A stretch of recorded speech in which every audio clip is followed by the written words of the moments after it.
I'll just wait for another sign up for a minute. All right, I am good. Good to go? All right, everyone, it's 3:01. Let's go ahead and call this meeting to order. Let's all stand up for the Pledge of Allegiance.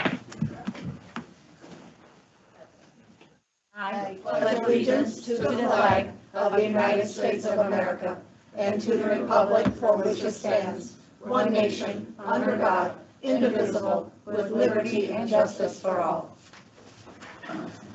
All right, everyone, just as a reminder, if we can silence our phones, and if anybody would like to speak on the agenda on this meeting, please just sign up and give the little white paper to Laura. Make sure you sign in even if you're not going to speak. All right, so roll call in attendance, we have Carol, Ed, myself, and we have Doug, and I believe we have Bob online. Bob is online, yeah. All right, so I need a motion to allow Bob to join the meeting under streams. Exception of circumstances. Yes, ma'am. So moved. We have a motion and a second. All in favor, say aye. Aye. Hey, Bob, can you hear us? He is muted. I need a thumbs up. I can't see him. How's this? Can That's you hear me now? better. There we go. Okay. All right, so approval of the final agenda. So moved. Second. I have a motion and a second. All in favor, say aye. Aye. Public comment. What do we have? All right, I've got 3. All right. First up is Rod Senior regarding Parks and Rec. Just reminder, 3 minutes. Please state your name for the record. When you get to the podium, I will not start your time until after you state your name.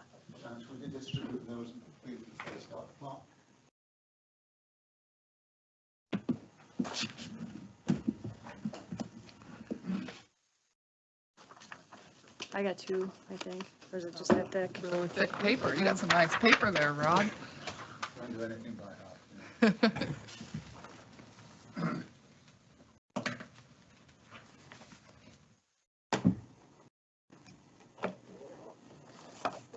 Everybody got a copy?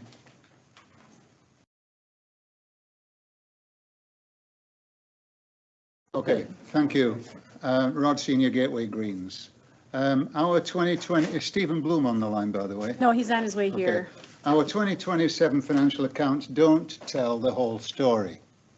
What's missing are useful management accounts. I've got a London Business School, a master's degree in finance and accounting.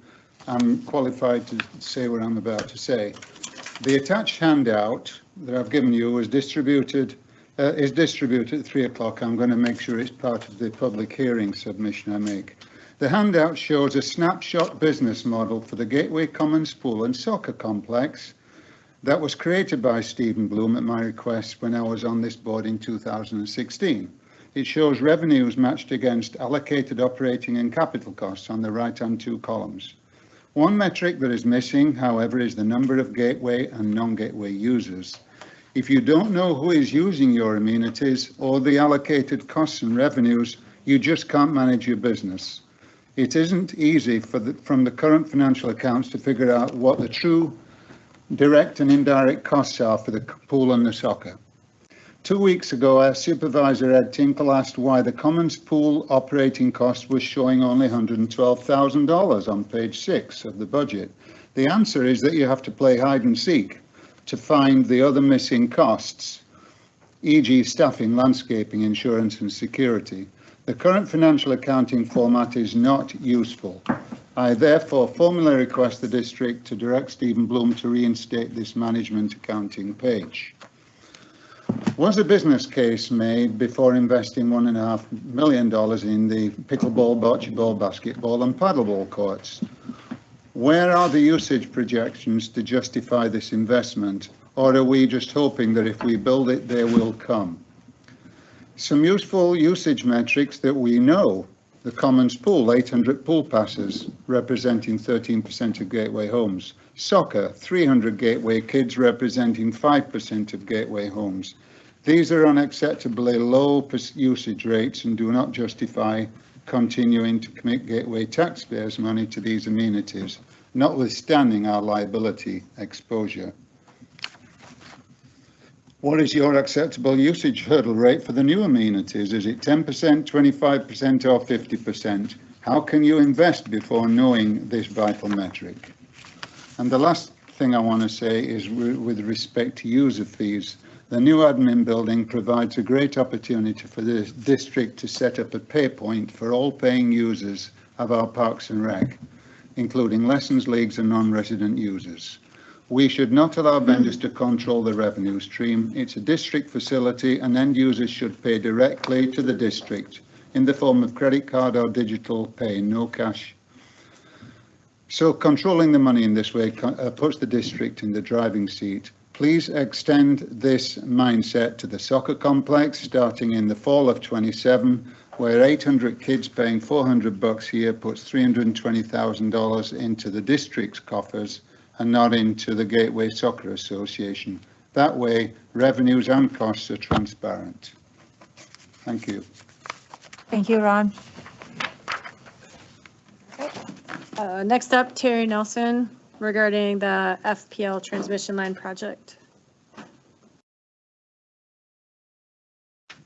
Thank you. Good afternoon. Again, I'm Terry Nelson. I was here in April asking your help and support for this gateway easement and for the transmission line. And I want to thank you for what you've done. I know you don't always hear that from people coming up here, and we've been working with Chelsea, and I'm speaking on behalf of the Hampton Park FPL team, which is an authorized ad hoc committee for Hampton Park. So we do have some hopefully credibility, and I'm speaking on behalf of the people who couldn't come today, because we want to make sure that it's supported what we've done. A lot of work has gone into it. We've worked with Chelsea on it. She has drafted a letter, and we're asking you to approve that letter and send it on to FPL and stick with the project until it's complete. We really think somebody's going to need to be here when the bulldozers start, because, you know, we can't necessarily trust who's going to come here and do the work. And so thank you very much for what you've done.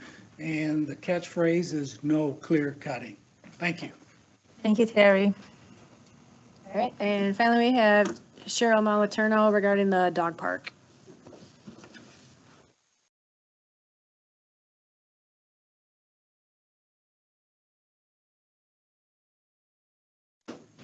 I understand You need to that, state your name for the record. oh, sorry, Cheryl Malaterno. I understand that on August 6th, there was a meeting held by the board to assess new fines for non-residents at $350, and residents would not be we wouldn't be paying anymore. Have you realized there are 200 members at the dog park? 145 are residents. The others are non-residents. They are not going to pay $350 to use the amenities here in Gateway. They have their own amenities. We have non-members that live in Renaissance. We have non-members that live in Pelican Preserve. We have non-members that live in Old Hickory. This is absolutely absurd. I'm a resident, and to do away with the $75 that I'm paying is really ridiculous, because you're losing everything. I am not going to use I don't use the facilities now. And I understand that the pickleball and the rest of the things aren't going to be completed till October. Why would you assess non-residents $350 when they have their own amenities? We don't have a restaurant. Plantation has a restaurant. Somerset has a restaurant. If we want a restaurant, we have to join Gateway Country Club. So I don't know where you came up with this $350, and I would really like an explanation. Plus, I don't mind not paying my $75, but I will definitely pay my $75 or $100 so that my non-residents can pay $175 or $200. But $350 is absolutely absurd. and you're going to lose a lot of revenue because people are going to go elsewhere. And to be perfectly honest with you, the dog park is not in the best condition, but we utilize it and we like it just the way it is. We're planning on moving it, but nobody knows. And I also want to mention about parking. $2 for an hour for parking. Who's going to manage that? Are you going to manage that when the soccer people are there on Saturday and Sunday? I don't think so. And I don't think they're going to be paying $2 for an hour. That's just my feelings. And I would like to know where you came up with all these figures. And so would my non-resident and resident friends of the dog park would like to know. That's just my comment. Thank you, Cheryl. Thank you. You can stand up in the podium if you could for me, because I'm going to just follow up on a few things. Well, I didn't with Rod because I figured we were going to do it in public hearing again. But I want to clarify some stuff, just to be sure. First, with this $350, we want to clarify that to Cheryl, what it is. Yeah, well, first, Cheryl, we only have about 100 dog park members signed up.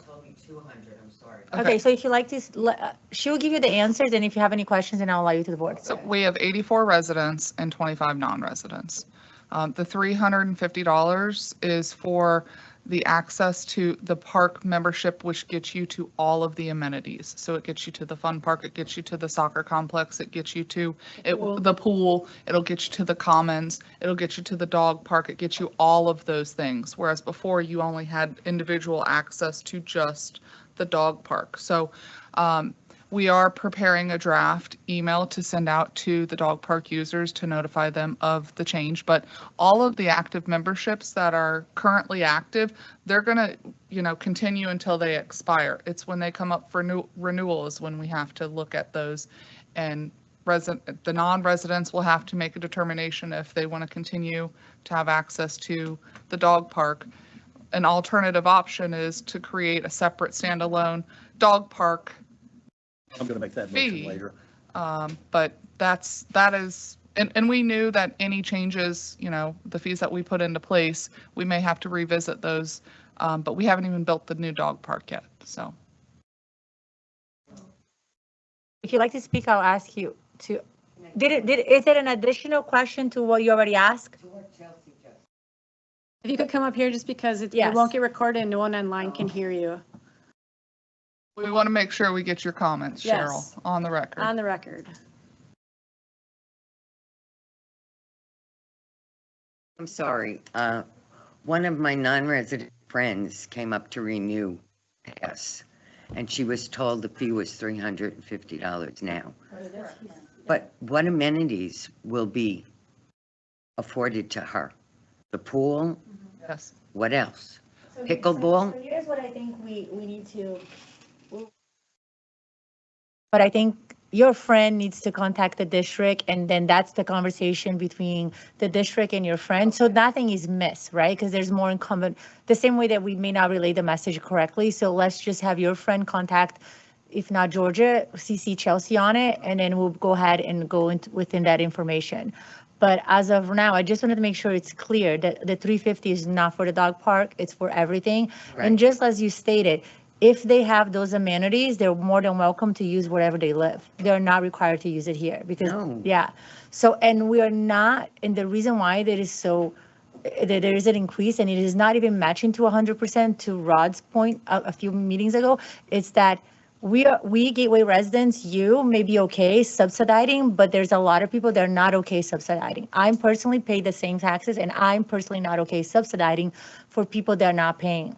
So it may be, an argument that we're having this budget year for $10.99 for single family homes that people are not willing to pay. Can you imagine $250 for non-residents? So I think it's best at this time that you just partner with Georgia later on and then CC Chelsea on it, and we can get all the information to your friend and you can relate to them. If you any other questions regarding to that, you can set, if you don't feel like you get an answer, CC me on it or any of the board members. We'll Are go we from there. planning on putting in a restaurant? No, I don't think, I'd pay $350 for that. No, please. All right, thank you, Cheryl. All right, anybody online? No. No one can do it online, Oh, yeah, I forgot, sorry. Public hearing. YouTube only.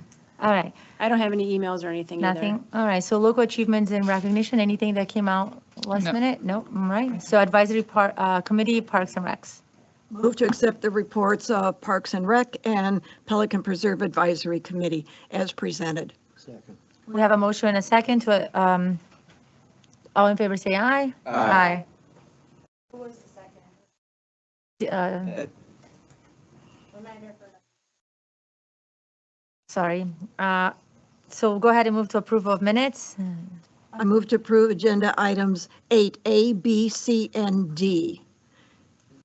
Ed, I second. We have a motion by Carol, second by Ed. All in favor, say aye. Aye. Go ahead and, By the way, the last one, that August 6th, that was, Was all AI, right? It started with AI, but Georgia edits. She goes through and makes. Okay. Well, I thought they were very good, was my point. Thank you. And They're in a different tone. yes, They're definitely different tone. yes. okay, so go ahead and move to consent agenda items. I move agenda items 9A, B, and C. Second. I had no questions. Okay, we'll go ahead and I have a motion from Carol to consent agenda items 9A, B, and C, second by Ed. All in favor, say aye. Aye. Aye. Claudius Bob, I got one quick question or a comment. I believe that the dog park lady mentioned that Pelican Reserve were not Gateway guests. And I would like to get a clarification on that, because I think they're now supporting the Parks and Recs and are not considered out of Gateway. Okay, I guess. Our Gateway residents as well. So he just want a clarification that they're not outside of the boundaries. Okay, so go ahead and move to district engineer, Tetra Tech. So Mason is on. Stephen had another meeting. Eric is there too. So we have Eric and Mason. All right. Yep. Can everybody hear me okay? Mhm. Mason Lundquist, engineer. I work with Steve and I manage multiple projects for Gateway. Eric's also on the line if he wants to answer some questions for his projects. Well, we'll just go down the line here. Irrigation force main improvements project. We just responded to a recent inquiry from FDEM and we answered their questions. We're still just waiting on them to provide a contract for the force main improvements of it. So nothing really left to do there. The district secured SRF funding and we're just waiting on HMGP, the CDBG funding. Lake bank restoration projects. That's also, we finished the design for all 20 of the lakes and we submitted that to HMGP. They're now in their environmental review process and we are awaiting a contract for phase 2. When we get that, we'll be able to put it out to bid for all those lakes. Pelican Preserve Boulevard Mill and Overlay. We're just continuing doing construction inspections and they recently completed the milling and overlay and now they're just striping. So Mason, Sure. 1 second, please. Just make sure that sorry, go ahead. just so we don't go for the. Stating the anticipated completion date. That should reflect The- the anticipated and the actual. So if the project is to be completed, it should be the actual. If it's yet to be completed, it should be the anticipated. That should be always the most current up-to-date number when it hits this boardroom. Thank you. All right, go ahead, Mason. All right. Now we're on the Sherman Soccer Complex parking expansion. We just incorporated that bank filter design from Ferguson. And the DO response has been submitted to the county. And now we're just working on responding to an RFI from the South Florida Water Management District and preparing bid documents. Public Works building relocation. We received approval from the county and the district. Now we're just working on bid docs. We're going to finalize those and begin the bidding process hopefully soon. Gateway Commons Park and Admin Building. Tetra Tech and Bowman remain engaged in the review of the submittals and the RFIs, as well as the observation. Construction is approximately 72% complete. And then we'll continue reviewing the submittals and the RFIs. The schedule shows that final completion will be late October. Mason, This is Carol he's locking it down. 'Cause it's so Um, loud. How confident are you of that completion date? The end of October, Eric, 28th? Eric, if you could take that, please. Or Sure. Eric? Good evening. Yes, that's the latest schedule update as of this month. So that's OAK's opinion of when they will finish. I have no reason to doubt it. They, they are 72% complete, and they are working diligently at this point to complete what's left to do. They've had a few issues, as Chelsea can elaborate on, with getting things going at the same time. I think they could definitely be going faster, and if they don't speed up, they could miss that deadline or that target date. But right now, there's no reason they can't hit it. Eric, is that 10/28 a substantial completion date? It's not full completion, is it? No, final completion is November 20th, and that's also when they're saying staff can move into the building. So substantial completion is October 23rd, I believe, is what the latest schedule says. They are working on a TCO for us to get into the building at the end of October. And that Ahead of full TCO completion. So they're going to be doing punch lists while we're inside. That's not Well, exactly ideal, is it? No. the TCO doesn't allow you to essentially work within the building. It allows you to start $100 a moving day, though. and getting everything situated for permanent occupancy. Chelsea, are we on a month-to-month lease at the other office? Okay. Yes. And those incurred costs will be accumulating towards the discussions with OAK. In addition to the $500 a day? Yes. Okay. Any losses, any damages that the district is incurring as part of this project. Is that what the contract documents say? Okay. Because typically, Actual, I believe it says actual, in addition to liquidated damage. I think the phrase says actual, if I recall. I guess, this is Carol Pancaw again. I guess my concern is that you're saying it's 72% completed. That means that there's more than a quarter of it to do in only 2 months. And it's been almost, it's more than 18 months, I know that. Since construction started, don't add. yes. Are you giving us a hope and a prayer? Or what? No, that's our best guess at when they'll be done is when they said they'd be done. The original schedule was kind of set by the bid documents. They dictated the August 5th completion date. And they ran into a lot of issues we've discussed before with permitting through Lee County. Building permits took a lot longer than expected. And then we had a number of non-compliance issues with earthwork and foundation and structural things we had to work through. So they certainly made some mistakes along the way that slowed them down, but we're past those now. So I'm hopeful that they'll meet their new schedule.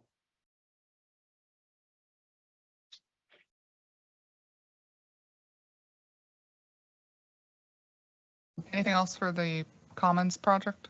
All right, go ahead, Mason, continue on. All right, next up's the storm CCTV project. Phase 1 was just completed. It was substantially complete by APS. We did the walkthrough. They have a couple punch list items left. So we're just wrapping that up for final completion. And then we are awaiting for how we're going to proceed with phase 2 of this project. What's phase 1? Phase 1 was Stony Brook. Okay. Is the storm sewer inspection of, I guess, what's Gateway Greens, is that phase 3? What phase is that? I thought it was done. Gateway Greens would be, well, next is Hampton Park. I know that's for phase 2. Okay, well, my question is has the storm sewer, have the storm sewers in Gateway Greens been televised? I need to go back and look. I'm not sure. I can get you that answer and send it to Chelsea. I believe that might have been Tim. Might have been what? Tim, as it's my understanding, and please note that the start of this project started before I got here, is that at completion of this, the entire system will have been TV'd, unless we find some new stuff. So what we're saying is that it could be that Gateway Greens was done as a phase 5, 6, 7 years ago. Yes.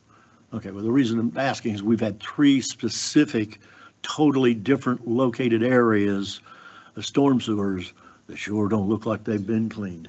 Yeah. So we're part of the GIS project is looking at all of the as-built and going back and looking at documents and making sure the pipes are accounted for on our GIS system, and then triple checking that we've cleaned all of those things, sanitary and storm, or at least have them on a schedule to get cleaned.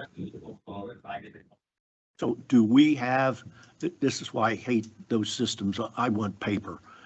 Do we have copies of reports that would show the results of television inspections that were done 5, 6 years ago? Should, yes. Where would those be that we Online. can look at? Digital, they're digital. Sucks. If you tell me where specifically you're looking, we can All look Gateway into it. Greens. I don't trust any of it anymore. I understand. Something happened over there. I don't know, like I told Paul, somebody's going to be out there in the field inspecting this stuff as we go. Yep. I can tell you if it was done 6 years ago, a 24-inch sewer doesn't accumulate 20 inches of dirt. Oh, unless we That didn't doesn't happen. Unless we didn't know about it, unless we just simply didn't know about it, so. Great. Go ahead, Mason. All right, next up's the Griffin Drive sidewalk. We received comments from the Lee County Department of Transportation. We're revising the plans now. We're gonna finalize them and then submit for all the permit applications. We'll plan on doing that at the end of this month. Similar to the tree line sidewalk project, we're drafting plans up. We're hopefully gonna get the first draft anticipated at the end of this month as well. So we'll have Before we start, what's your estimated completion date on preliminary or final plans on the tree line sidewalk? End of this month. End of this month? Yes. I'd like to take and have those, even though it might cost us some money, before that thing gets built, that sidewalk is a critical sidewalk. And the area that it's going into is equally challenging.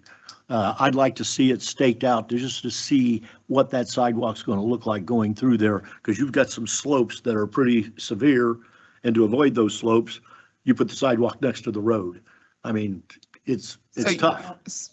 It's been surveyed, and that's what they're driving their plans from, but you want it actual field Yeah, I want to staked? see I want to see what the survey was necessary to be able to do the design. I want to see what the design is saying to do with the survey.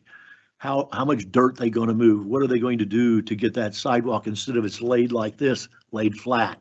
And if it's laid flat, it's going to have a drop off with those angles.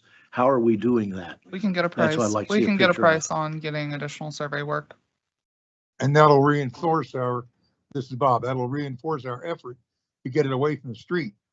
That sidewalk is going to be dangerous if they put it in like they did up at the portion with, where Pelican meets Pelican Reserve Boulevard, where Tree Line meets Pelican. And at least at the portion going up to Pelican Reserve Boulevard, it's straight. But what we're doing now is going to be very curvaceous. So I second that, Ed. I definitely want to do that. That sidewalk is going to be a challenge to build. that's not going to have problems. All right, we'll get pricing before we decide to submit that to the county. It's just going to delay the actual construction of it. Well, the staking out could be done parallel or consistent with it. I just want to make sure we know what we're approving and not wait till we get into construction and have a change order. I don't want to submit for permits if we're going to change the design based on staking. Mason, you're making a lot of noise. Oh, I'm someone's willing to wait to get it right. I'm willing to wait to get it right. Right. Okay, once it gets staked out, it'll be real easy and real quick to see if this thing is going to be fine, usable or not. Okay, we'll get pricing on it. Go ahead, Mason. All right, next up's the gravity sewer rehabilitation. We're just waiting on getting into the bidding process, so that should hopefully get going soon. At the NPDES annual report, we're preparing that, and we're gonna hopefully finalize that here soon in September, late September. The irrigation system replacement project, Capur is at 90% design, and they're working towards that 100% design. Hopefully they're going to finish the plans up by the end of this year and then put it out to bid early 2027 and then start in construction in May of 2027. That's the goal. Pelican Preserve Pond 21, we're drafting the construction plans now, and then we're going to hopefully get something by the end of this month. Supplemental engineers report, we're just awaiting additional comments. As we receive those, we'll submit a final report. Who are those comments coming from? Staff and the team. That's, The engineer's report? Okay, I don't believe it's been sent to me yet. I'll double check. double check. Okay, thank you. Go ahead, Mason. GIS support services. We have created an HOA directory map that is Alex Montalvo, and then details to be published on the site. New meter box locations have been mapped and connected. Our goal is to finalize the web map for publishing and continue mapping the easements from the official records and plats. And Bob, hold on, Mason. Bob, I have Sure. Ed Hedges participating in that call tomorrow to look at what we're anticipating on publishing. So hopefully he'll be satisfied that, All the information that's gathering, okay. yes, Thank you. you're welcome. Sounds good. Daniels Parkway Apartments, continuing doing construction inspections. They're installing stormwater and gravity mains. Santa Luz construction's ongoing. Punch list is awaiting for Lennar to complete the work. KO Pilon, that's in review. The driving range pond on Lake 122 is currently in review. Grace Community School recommendation for approval. And the Garrett FM construction is wrapping up, conducting inspections monthly. Go ahead. Remind me of the street. Anything for Tetra Tech? I don't have anything. Doug, nothing? Bob, nothing? Karen, Ned? Okay, No, I have thank nothing. you. Thank you, Mason. Thanks, Eric. Thank you. All right, admin, anything? No, but we did have a late request for Submission? Okay. Sorry, I No. didn't realize it was this. You're fine, you're fine. I should know better. You have 3 minutes. Kathleen, Kathleen DeCourt. Yep. Yes, I 3 do minutes. not live in Gateway. I have belonged to the dog park a decade. Before there was a dog park. But we have paid and we've paid as the rates go up. And I just wanted to reinforce what Cheryl said, we're willing to pay. We back out at $350, but there's a lot of people who just want to use the dog park because Gateway is part of our community, whether we belong to Gateway or not.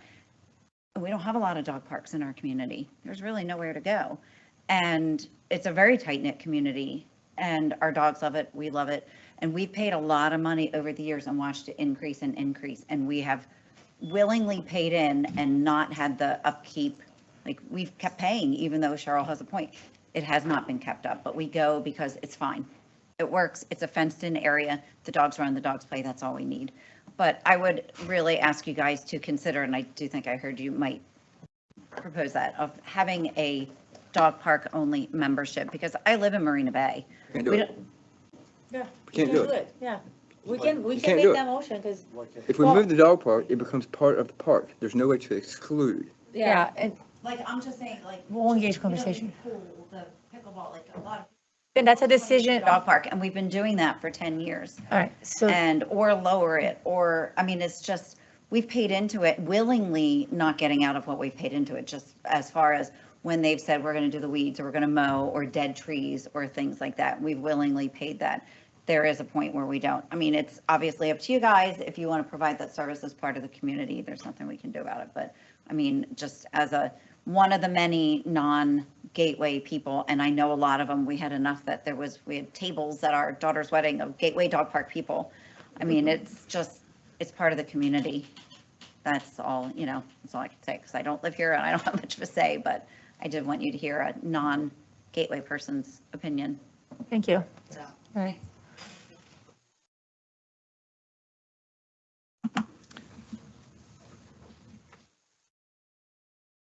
I don't know, maybe I'll just touch on this now.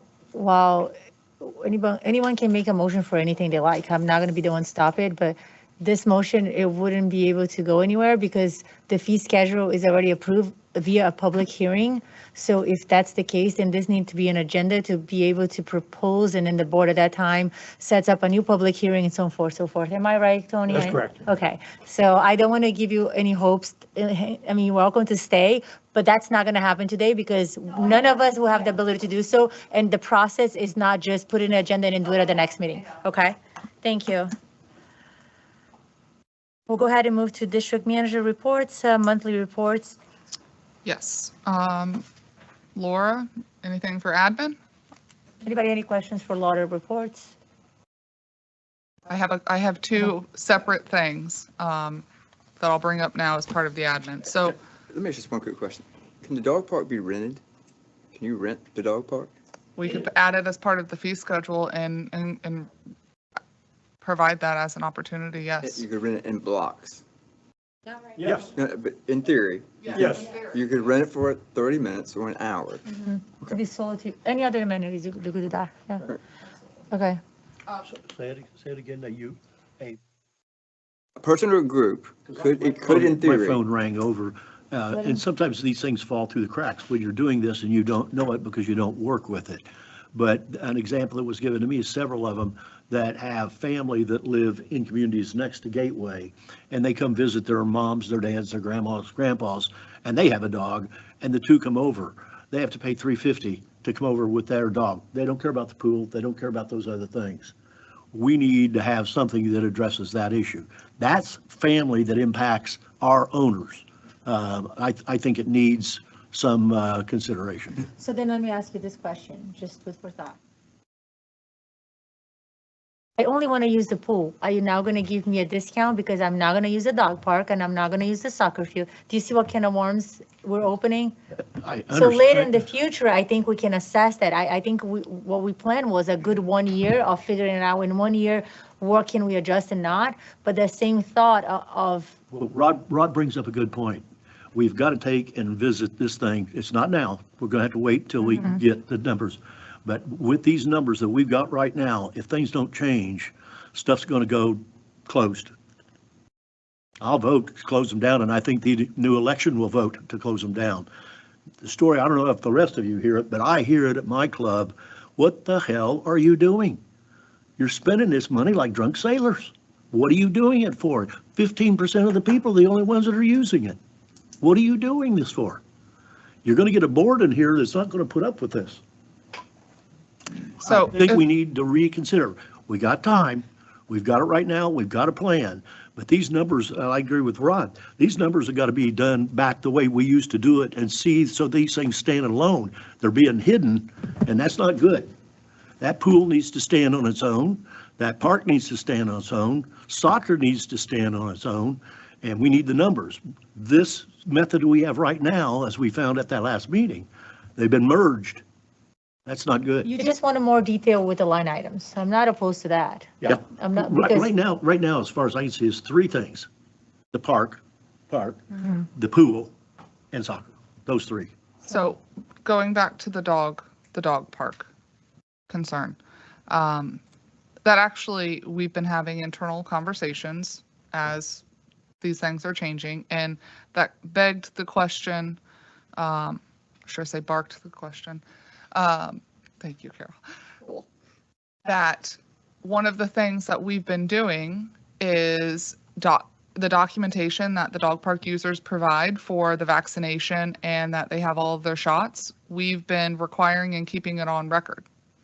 So Ed, to your point of that example, technically the friends shouldn't be able to bring their dog because we haven't proved that they have been vaccinated or that they have their rabies shots. So this conversation begged the bigger question of, do we want to be like Lee County parks where we don't look for the valid documentation of the shots and the rabies and the vaccinations and just have it as a dog park? You get access to it by your membership card. We don't check to make sure, Scooter's been vaccinated. You just take your dog there. Or do we continue to require the sign up, require the documentation, enforce the documentation? They're kind of Well, maybe I need to get up to speed. Before we did what we did, what was the method for somebody that lives here in the community? They have a dog, they paid a fee, correct? 25, 50, whatever it was.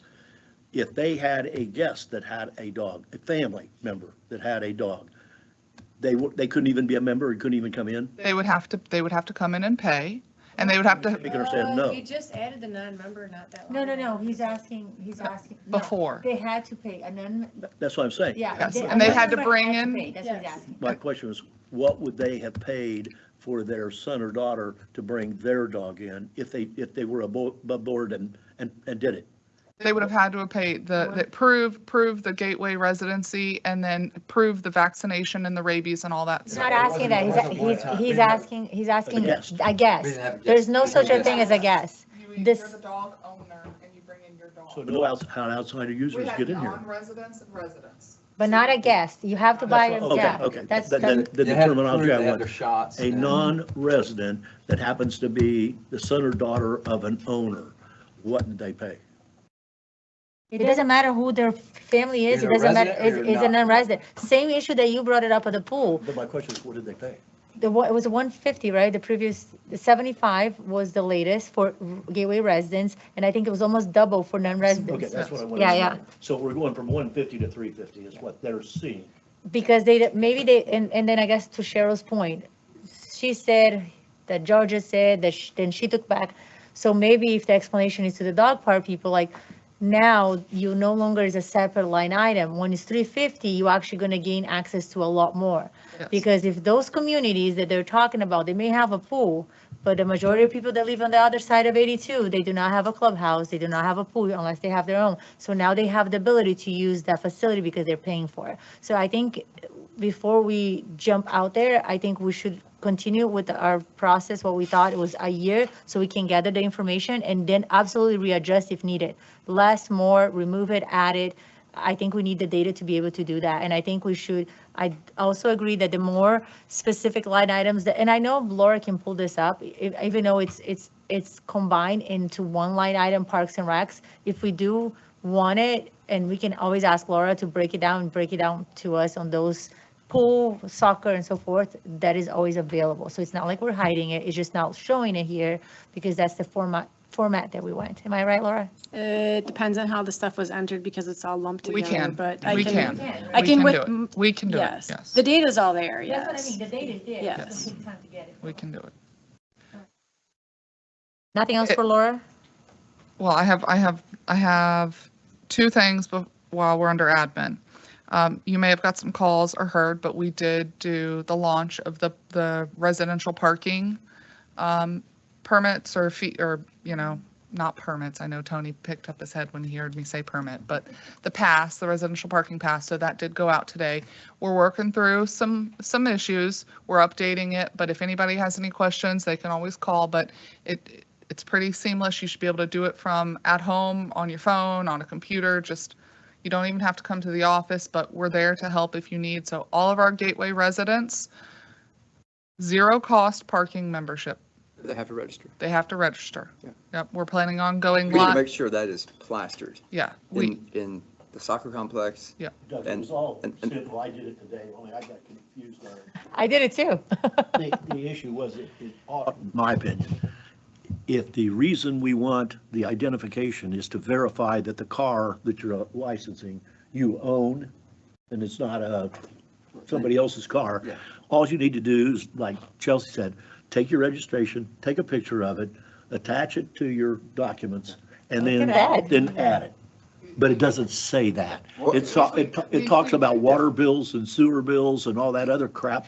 You want the registration of the car is all you want. Yeah, You don't need anything And what I else. think we should do is, I mean, again, we should was have easy, clear though. instructions at their primary areas, and then we need to make sure that we send these instructions to the leagues Good. so they can insert it.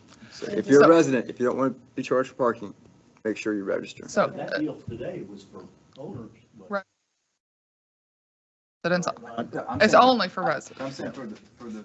To send it to the league, so the league send it to the parents. So when they send out information for registration or season information, they say, if you are a Gateway resident, you do not pay for parking, but you have to make sure that you are registered. Doug, we did have, I looked at it, I think yesterday with Randy, a specialized email only to the leagues for them to just simply forward on to their participants. In addition to that, we've asked Premium Parking if they can come set up essentially like a table on opening day to help just go through the process. So waiting to hear back if they have the resources to help with that, but I think we should look, I think we should look at volunteers as well. Yeah. So have a couple people just walk, like 6 kids, right? walk can send around them and say, all. hey, if you're a Gateway resident, here's the QR code to register or whatever. Yeah. One thing that we did, and I forwarded that to you, so I saw an email post, I think, and you said you did email the registration to all the property managers, right? Yes, everybody signed Yeah. up and. So and I cost- had them sent out to my community, and then I think the community across, because we share the same cam. So I know I had all my residents go in, but I did check it, and I had only one call out, because the water bill does not come in my name, even though the house is mine, it comes on Tim's name, all the bills go to him. So when I went to register, I'm like, okay, here's the water bill, but it doesn't have my name on it, and then, Well, the trouble with the water bill is that doesn't show compliance of yeah. your car So, but the belonging to you. registration, yeah, so that's. So I actually sent it to a couple of you individually to test it before we launched it, just to get your feedback. And again, we're tweaking things. If any of you need help, please let me know. We'll be happy to work through it. We have It's a ball. 76, As of an hour ago, we had 76 people already registered. Ballpark. How many outsiders are going to be filling out that same information? 1,000? Probably. Non-Gateway? I mean, yeah, I mean, there's, I would think that if we're going to be charging, first game is on September 2, you're going to have chaos at midnight on September 1. Because they won't be able to get in because they don't have the sticker. They already had, I can tell you that they had meetings about this, the leagues, because one person that is involved, that lives in my neighborhood, reached out to me, and I kept saying, just wait, I'm not giving you communication. It's gonna come from Chelsea, so I'm not creating a document, so you're just gonna have to wait. It's gonna take effect September 1st. When's the league start playing? September. So they have 10 days basically to get 1,000 cars registered. we're working through it. The other thing, which I'll pass out real quick, if I can just pass this along to you all. Oop, this one's mine, hold on. Yes, Laura, I will put it in the file.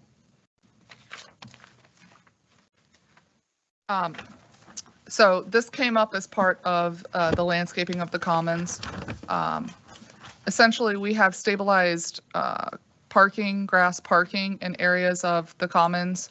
As part of the design, we missed irrigation of those grassy areas. I got a price from the contractor to do irrigation, which is approximately $11,000, and they also gave me a price if we wanted to just pave these areas, and it's right around $40,000. Because it's over 30, I didn't know if you, as a board, would be interested in us just paving these areas, and then that way we don't have ongoing mowing and irrigation costs for the grassy parking areas. The areas being the green or Yes, being the red? the green, all of the green, So all of the green has no irrigation. correct. So, I mean, I think it's saying it, but I think it's 11,000 just to do the irrigation, and that doesn't count the water. I think we'll recoup this in what, 4 years? If less, Why wasn't this part of the original? they missed it. And I think Bahia.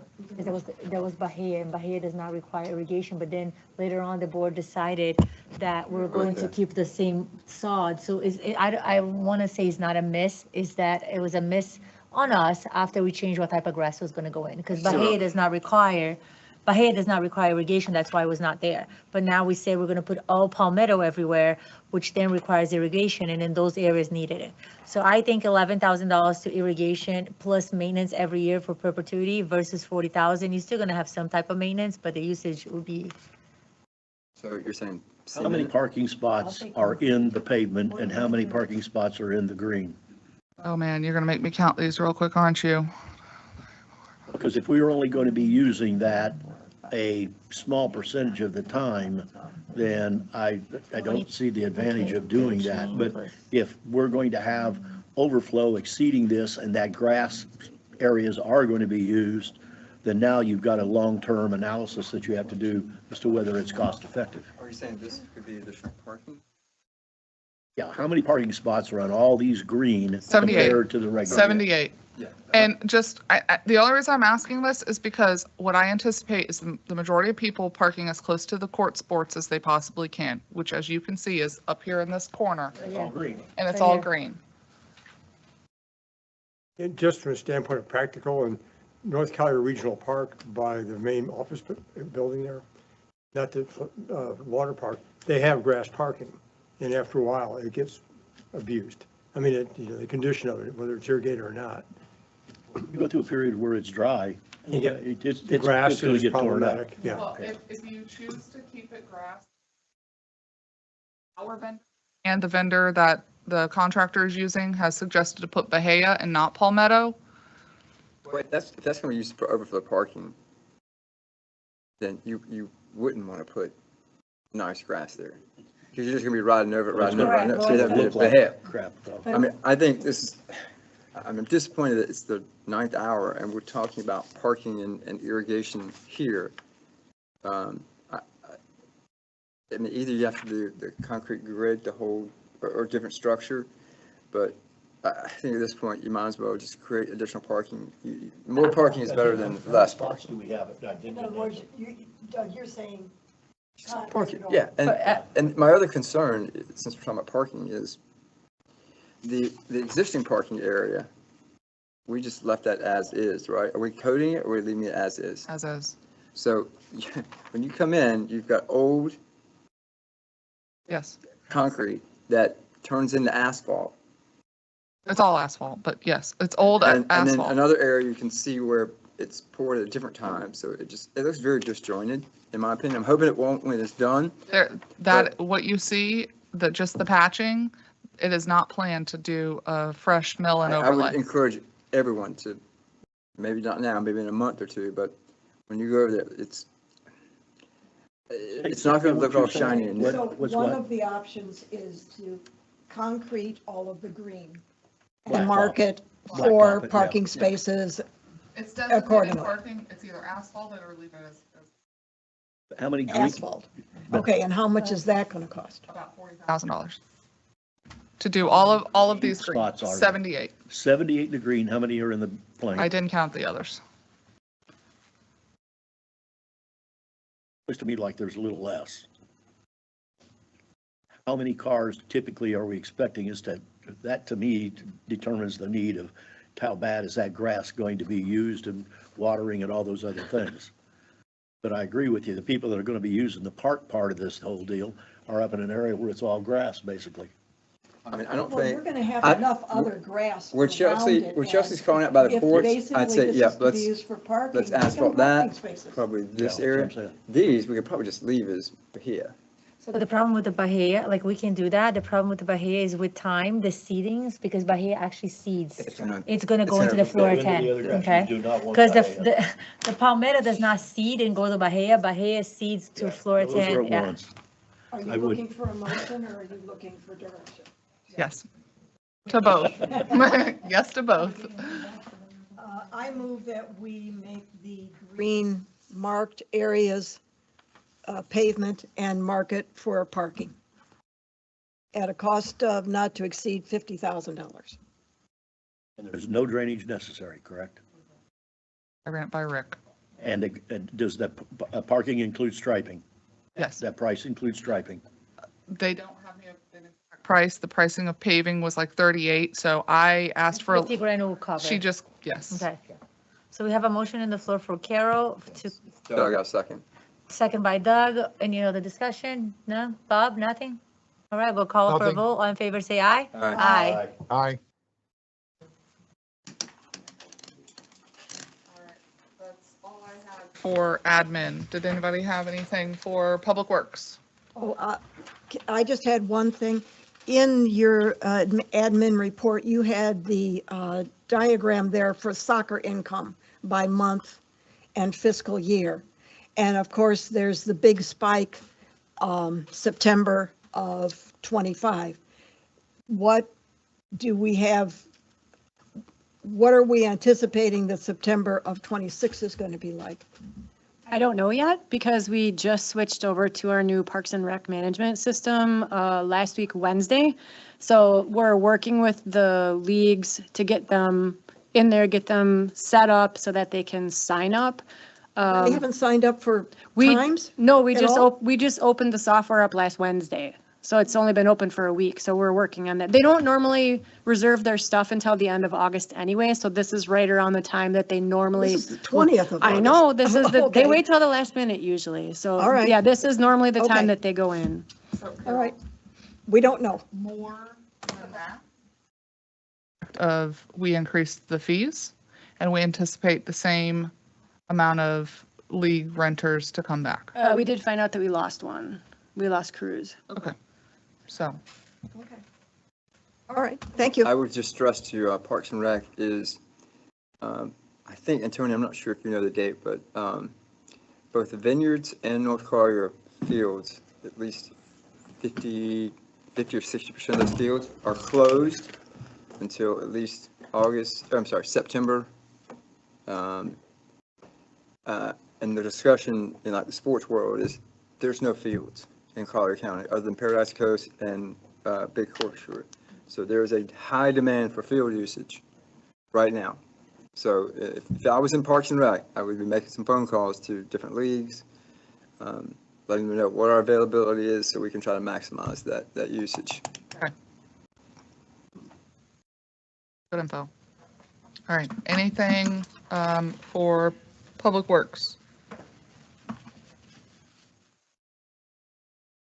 I have a question, not Public Works, but, so I remember about the veterans that we were allowed the parking, for state vehicles. Do they still have to register? Yes, right? Yes. Okay.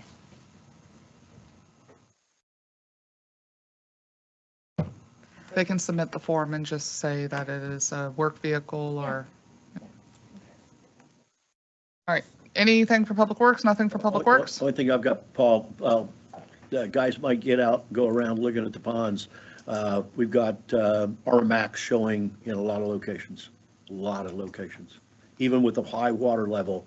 But what scares me is that with the water level, we probably won't see that going down. But with this heat, that heat's right on that RMAX, and that stuff does not take heat. Okay. So we need to maybe look around the ponds and see which ones need. And the one I saw the other day, and I was trying to think of which was that, but my problem is you're going to need a helicopter to drop the stone in. It's not easy to access. So we're going to have some issues of how to get stone to those points. Where? I was trying to think of where it was. It was Oh. on the golf course, I know Okay. that. But it was someplace to where houses were in the way. The only thing I know is get like one of those 2-yard buckets and have to haul it around. I'll tell you where it was. Callaway Greens, right along that pond, that little finger inlet that goes along the east side between it and the driving range. That's where it was at. Okay, so for the record, Paul Flores, Public Works Director. I've been trying to strategize how to deal with all the stone point repairs that we need to do Gateway Green. So it's on our list. We are looking at them. We're carrying over some of the work from last year. So that's going to be our target once we hit the dry season. Okay. So what I'm hearing is you want me to go volunteer on the golf course to look at all the point repairs that are needed. No, I just want somebody to go look to get an idea of how many cubic yards of number 4 stone we're going to need to put back on there, because we've got a warranty issue with that product. Yep. It's no good if it's in the sun. We'll get You it. have a driver's license? Hmm? You have a driver's license? No, I lost mine. I was gonna say, you can take the Kubota and go around. She wants to use my golf cart. That's what you want. No. Anything else for public? The only other one Paul and I have been working on, again, those great Gateway Greens sewer issues, trying to look at maps to see what we've got, but he was out, what was it, you or Mark? Matt and myself, yeah. Matt went out and we found a, 24-inch going into the lake, and it had debris in it. That's not good. Yeah. That's not good. But if it wasn't done in the last 6 years, and it was 10 years ago, you're supposed to redo all those every 10 years. So that would say there would be time to do it. So it's critical to know, was that last cleaning done 6 years ago, 4 years ago, or 10 years ago? We'll get with Tetra Tech and look at that. Very good. Thank you, Paul. Anything for utilities? Yes. Mr. Boxes on boxes and meters on meters. Boxes all over the place. I was intrigued, the second item down on your report, the utility capital projects report, that the meter system is 98.77% done. So give us, if you could. Better than the parks. Well, I mean, this has been one of the major projects, well, during the time that I've been on this board at least. So could you maybe expand on that a little bit more? I mean, are we just doing cleanup, or So is it? we're currently working through finishing up the commercial locations and also the tree root and/or asphalt problematic residential locations. How many homes? I know in Gateway Greens, I've got at least a dozen and a half that are not done. I believe we have a list of 8,349 approximately meters just a installed. I'm little. talking about houses, homeowners that have tree problems. How many are there? I think we have around 100 on a list. Dude, it's more than I thought. So it's more than Gateway Greens. And then It's- the that's big one other is the communities commercials, especially like our 53 HOA installations. Some of them are simple. Some of them are simple. It runs in the cul-de-sacs. They're no-brainers. Those 1-inch, 2-inch, and bigger ones that are sitting on mounds look horrible. And I've had my main entrance with a box and green fabric and dirt pile now for 3.5 months. It looks, nobody else would put up with that. Nobody else would put up with it. Either tell them to get it out and get it fixed, or take it away. But don't just leave it in the front of our entrance. My people are pissed off about this stuff. Nobody seems to care. It's out of sight, out of mind. Need to get that done. Okay, so when do you think, so by the end of this calendar year, are we going to have everything done? I really want to say yes. Okay. I really want to say somewhere close to beginning of fiscal year. Oh, even better. Okay. Yeah, but I mean, as we go through things and encounter things, Yeah. who knows what the hangup's going to be. we still have the problem? We are going to have to do some irrigation shutdown schedules in order to replace some of the irrigation meters. So we're currently working on trying to compile all those locations, determine how we're going to shut them down, and then make a plan on when that's going to get done and do all that. So currently working through just making sure where our isolation points are going to be, what's going to be affected, so that we can get all the notice out to everyone who needs it. And, Go ahead. and then I was also intrigued by the leak and high water notifications that they've almost doubled from what they were last year. But it seemed from the explanation that that's because we're getting accurate readings now and people aren't having to wait. So when we make these notifications, because there's more of them and people never want to hear about it, but they want to hear as soon as we possibly know too. Are we being gentle when we're doing this and allowing for, that this is summer, people aren't here, yada, yada, yada, yada? Are we? I would hope we are. That would be Leslie that's giving those notifications out. So I don't know exactly the wording that's going out, but. Well, don't they make actual phone calls? Don't they actually talk to the people when they make those notifications? I think they try to call whatever we have on file as a way to reach the customer. I know we've knocked on doors. Some people are there, some people aren't. So. Well, I guess I just wanted to urge you to be gentle in making the notifications and try and be as, because this too will pass. Couple months, it'll be high, and then the system will start working the way it's supposed to, and it'll be fine. But be gentle on people. Okay. Billy, pleased with the rating system. Gateway Greens is the oldest system here in the community. Our meters are almost 40, or our fire hydrants are almost 40 years old. Why would we be doing an area where the fire hydrants are, first of all, in a commercial area? Why do they have any rating? That doesn't affect property value in a commercial area, but it sure as hell does in residential. So I would like to see the blue and the green flip numbers, 1 and 2 and 2 and 1. We'll look at reconfiguring. Same number, 118, 117 meters. But we've waited a long time. There has been no service on those meters in 40 years, or those fire hydrants in 40 years. Nothing. Now, I have seen the guys out, and they've been doing some testing. But those things haven't seen a paintbrush since Christ was a child.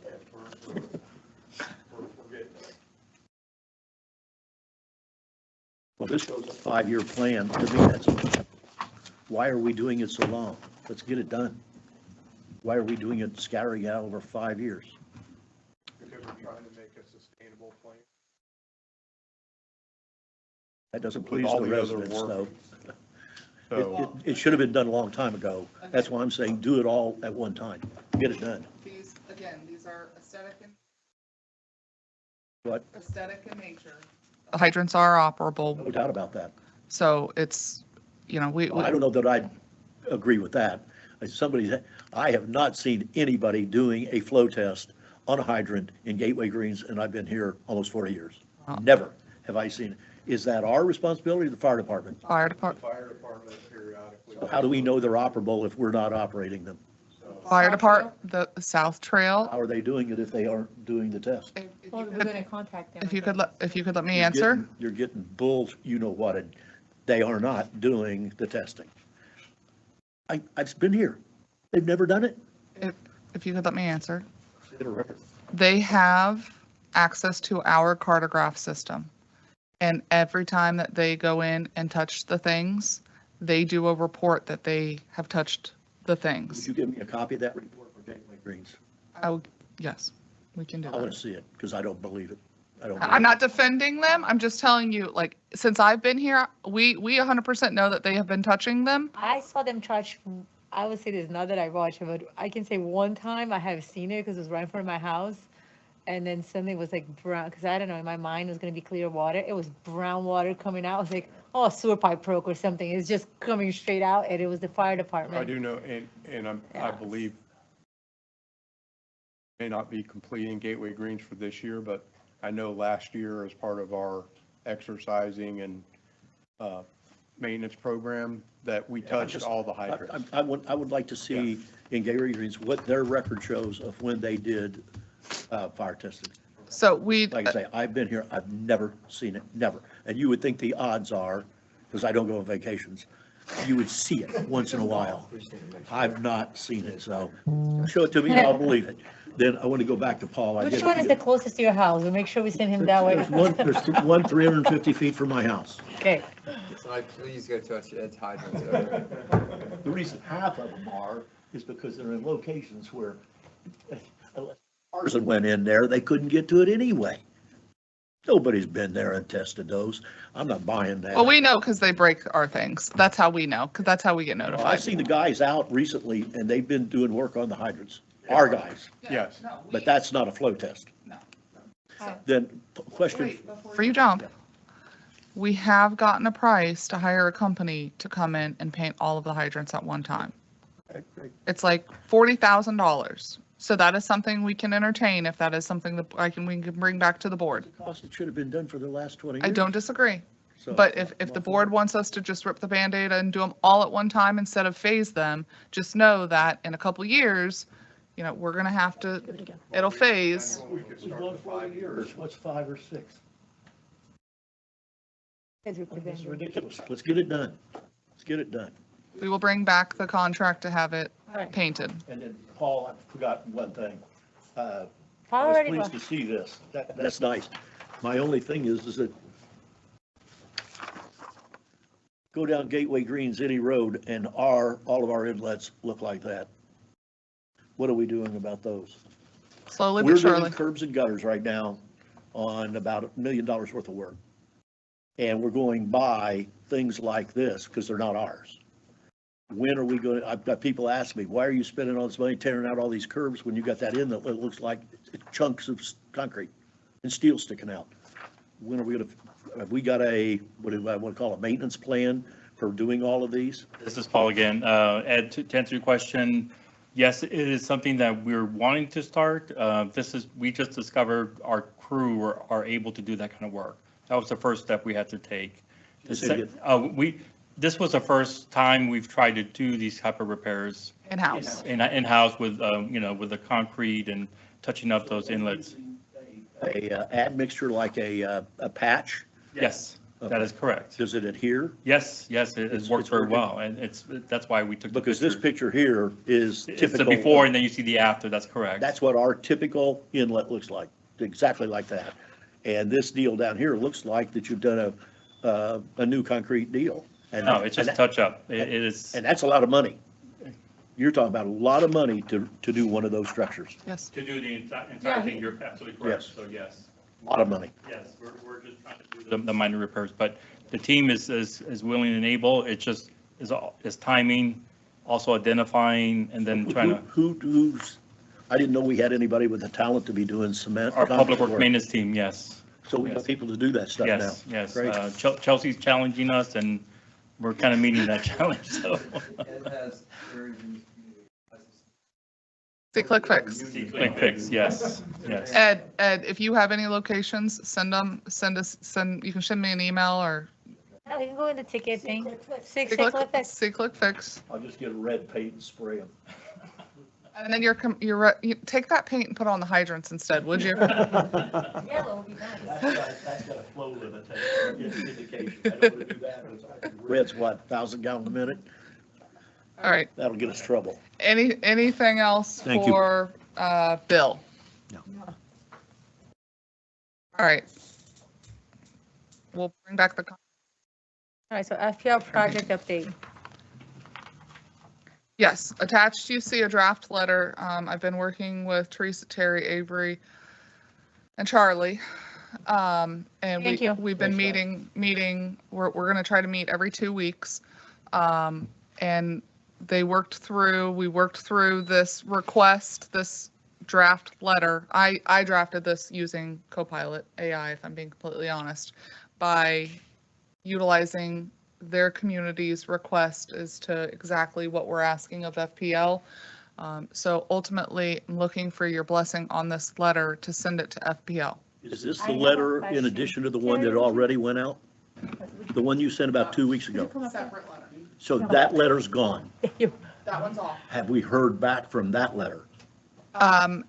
So That's been over a in week. tandem, the vice president of Hampton Park HOA sent a similar letter and got a response back from the FPL team that they would agree to some type of in-person meeting in September. So I didn't want to double request unless there was no action. You talking about a town hall type meeting? So again, and thank you for coming up. So I want to make sure we're clear. First of all, I wanted to get, since you're representing, I wanted to get your blessing on this letter. Does this cover everything?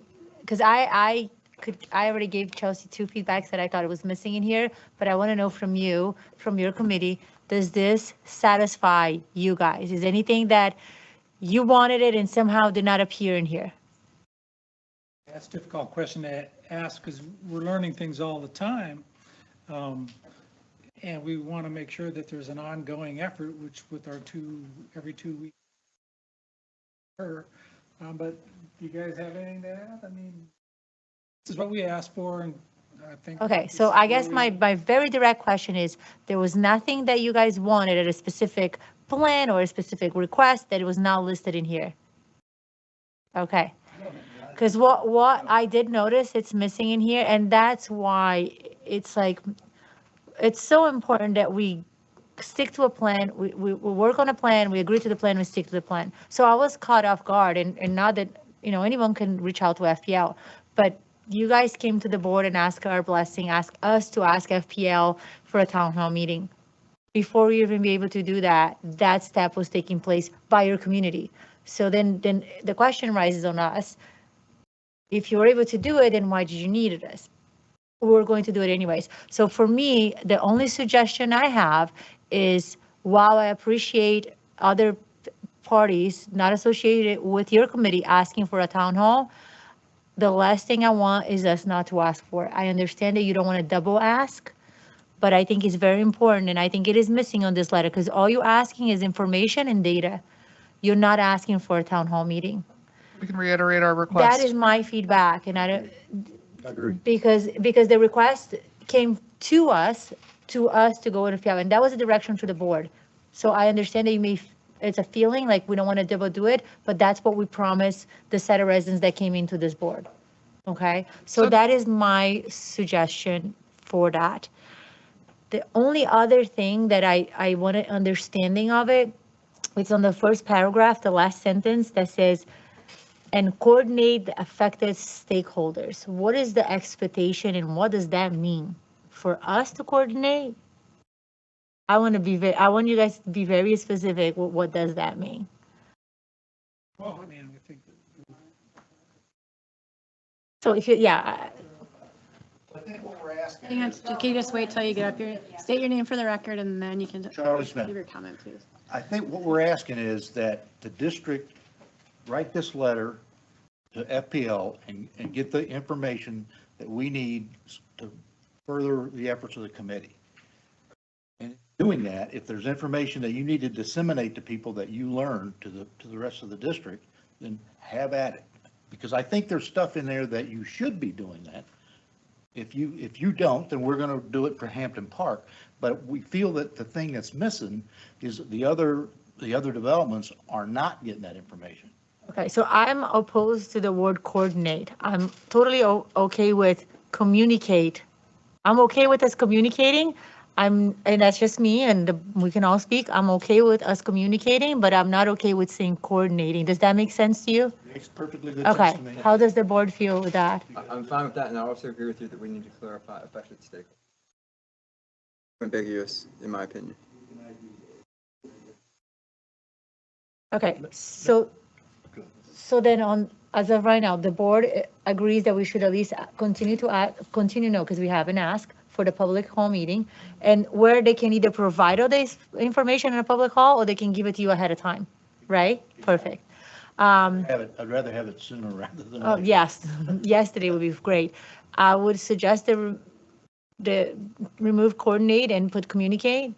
And then in addition, affected stakeholders, I'll ask, was it Avery that wanted to use it, speak? I don't know which one was going to give it an answer. Whoever is going to, just come on Charlie's. And real quick, if if we do get response that says, hey, we've had requests for multiple town halls or meetings, we can say that we would be willing to start with one, and we will help coordinate Yeah. bring people together, so they're not having to do two or three. I will tell you that FPL doesn't really look at the meeting that we're having as a town hall meeting in any way, stretch, or strictly an informational Well, and that's a good point. It's either, what type of meeting are we requesting? Is it a town hall? Town hall is open and it's more informational and communicative. Questions. Yep. A planning or something more around design, what's in regulation, what's allowed, that's more of a negotiation, and more of a workshop, yeah. We need to be very clear on what we're asking for, what type of meeting, because the outcome and the representation could be different. I think we'd have a better chance at a workshop meeting than coming to a meeting where we have. I don't, yeah. Do what? I'm thinking, I'm envisioning this is very similar to, I'm thinking I'm envisioning this, I don't know if any of you were part of when we had the waste management town hall in here. And kind of what they did, they had boards in 5 different locations, and then residents from Pelican Preserve, residents from Stony Brook, they were affected because they were near geographically to the location. They came in, and I think they had 5 or 6 different people representing. So they have like set up groups, and people were asking questions and so forth. That was the setup. But however, we're not going to dictate how they're going to set up. But that was what we had in the past. But then again, to Doug's point, that's going to be informational only. That's my point. Like a town hall is for informational. They're going to show you what they're doing. We're asking not only to get better understanding of what they're doing, but also we have some requirements or some different things. Some areas that we want addressed as part of the planning process to be incorporated. That's different than you just telling us what you're doing. So I think we're going to want a little bit of back and forth as opposed to just telling us what they're doing. So again, to be clear, this meeting that we're having in September is they're providing information to the Hampton Park team. We asked them for that, and they're going to come do that. We haven't paid yet, but that's not a town hall meeting. Are you attending that? Staff attending that? No, that was my point. So I'm not very good at trying to say things in a nice way. I just say it how it is, right? So you guys are coming in here and you made it very clear that the Hampton Park is very educated on this. This has happened, but what you want from us is to tell the other communities. So here somebody took the opportunity to have a town hall meeting that is open for Hampton Park only. So the complaint of not informing all the people it's creating. Hampton Park, it's open to the public. I believe we've invited. But it's not a public meeting for all the residents. All we're trying to do is get information. That's all we're trying to do. Don't you think everybody else is as well? Yes. Don't you think everyone else is as well? I don't know. I don't know what everybody else is doing. Were you guys invited to this meeting? Not explicitly. Question I've got. So then that's the thing. So they're going to have a meeting. Staff is not part of the meeting.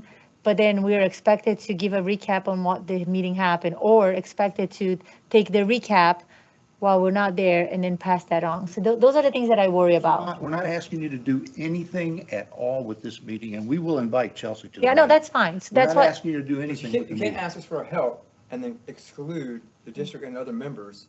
Of the help that you're asking us of what you're for. pulling us into. We're not excluding anybody. Maybe it's an oversight. We haven't thought through who's going to come to the meeting because it hasn't been scheduled. You've been proactive. You're not excluding. What we would ask for is you just be a little more transparent and inclusive. Okay. Yeah. Question for you. To what extent? Holmes Ballpark, Hampton Park. We were playing golf the other day, and afterwards we had lunch, and 3 guys that live there, I was asking them about this. None of them knew a damn thing about it. Nothing. Has the community had emails to all the residents of what the issue is? Because they knew nothing. They live here full time. Can you just come? Yeah, I'll allow you to speak. I just wanted to find out. Okay. We're not blaming anyone. Okay, Yeah, so I just want to find out, has Let me just- all of the people in Hampton Park, because when we talk, Okay. everybody in Hampton Park's opposed to this. Well, I talk to people that don't even know about it, so I'm questioning what extent has the HOA sent out letters or notices that this clear cut's coming? It's on our agenda at So every before you HO. speak, I will allow you, but please state your name for the record. All right. And it's on our agenda since June, on every HOA meeting. And I think the invitation to FPL came out simultaneously from Chelsea and our vice president, unbeknownst to our team. And that's what I'm trying to. And that's the confusion. And I don't think there's any problem with having 2 meetings because this is a linear park issue on Gateway-owned land. So Gateway could have their meeting with FPL, and we have been offered a site plan meeting at our HOA. We had nothing to do with that simultaneous invitation, okay? And I guess that's what I'm trying to say. I'm trying to get things to organize, and that's why I called Terry, because we're getting it, and I think that's what's important, to make sure that while Vice President was able to get a town hall, when you guys came and you asked for one, that's what's missing in this letter, from our end. So that's, again, this board would like to include that in here that we're asking for, remove the word coordinate and put communicate, and then effective stakeholders. Define what that is. So you're Is that any- indicating though that the is- HOA has sent is out a affected letter to all stakeholders, 500 and some any- homeowners? Yes, our residents communication committee. or communities that are You guys, why impacted? they don't know anything about it? Or is it all of Gateway? Their Yeah. emails, as you know, and I'm telling you, thousands of people within use that path that don't know. So Yeah. it's not just our issue. Trust It's me, a we, huge we issue. understand you put stuff out and people don't read it. They don't read it, and sometimes they're not signed up for the email, and they just don't get it. I and- hear that all the time. Yeah. so. And, FPL has said they will come, and it's Hampton Park specific, to Hampton Park and give the site plan. And we have asked for a meeting before that with some requests, we're shooting for the wind and maybe if we get something. But as you know too, the Wink story is going on today. I think we gave a very proactive, positive, hopeful message. All right. So, That's yeah, airing tonight. today at 4 and 6. They were in the community. So will you guys be okay with communicate with Gateway residents instead of coordinate effective stakeholders? Because then communicate with Gateway residents, all we do on our end is put it on the website and put the information out there, because the Gateway residents will incumbent everybody that's in Gateway. So I don't want to specifically say just the affected areas geographically, because I may be affected because I live in Magnolia, but I am now affected because I go Maybe that way it's- and I pass. Maybe it's not even Gateway Community, yeah, maybe it's, yeah. Okay, Yeah. the board okay with that? Yeah. All right. Okay, so we cover everything, so everything's in there, nothing else was missed. Okay, that's it. Thank you, I appreciate you guys staying. All right, I will get this out tomorrow. Okay. All right, thank you. District Attorney Tony. Yes, I guess I'll start with one item, that I guess positive news, a couple of things there. One item that's not on the agenda on my report. The Fairway Lakes Office Park apparently is reconstituting, reinstating, and has applied to the court to get the $200,000 plus that's in the court registry for the taking of the one parcel. And part of the issue is I have the email from Mr. Avellini, the attorney for that reinstituted association. They're hoping to get the money quickly because Lee County government is refusing to issue any building permits for buildings in the commercial subdivision because there's not an association engaged in maintenance of the common private roadway. This was back in April of this year. So I think that was the impetus for the, so that's good news, I think. That is good news. Yeah, I appreciate, I happen to still be on the service list for filings, and then Mr. Avellini filed a motion to withdraw funds, and I went, oh. And Mark and I get along well. We've been on the opposite sides of the fence many times, but we get along well. Again, Lee County wastewater rates, working with Chelsea on that. OAK demand letter, worked with Chelsea on that with regards to making demand and listing the bases for the assertion of any liquidated damages, reserving the right to ask for certain actual damages. And so that's a work in progress. Tony, Yes. what does the contract say relative to liquidated damages? Let me pull it up. You have a second, Ed? Let me pull it up. Because I've been down the road on this one, and if you've got liquidated damages and you've got it defined, seldom do they allow you to tag on extra stuff. That's what the idea of establishing a liquidated damage. Understand. Does I don't our want to contract make- say that? Yeah, what I would suggest is we just look at the contract and, I think the contract's pretty clear. Let me find that file if I could real quick. Bear with me. If somebody put that in for us and you read it and understand that, agree that it's legal, All I that's can fine. say is, the district is taking the position, we're going to enforce the terms of the contract as written. And in the contract, here's the contract.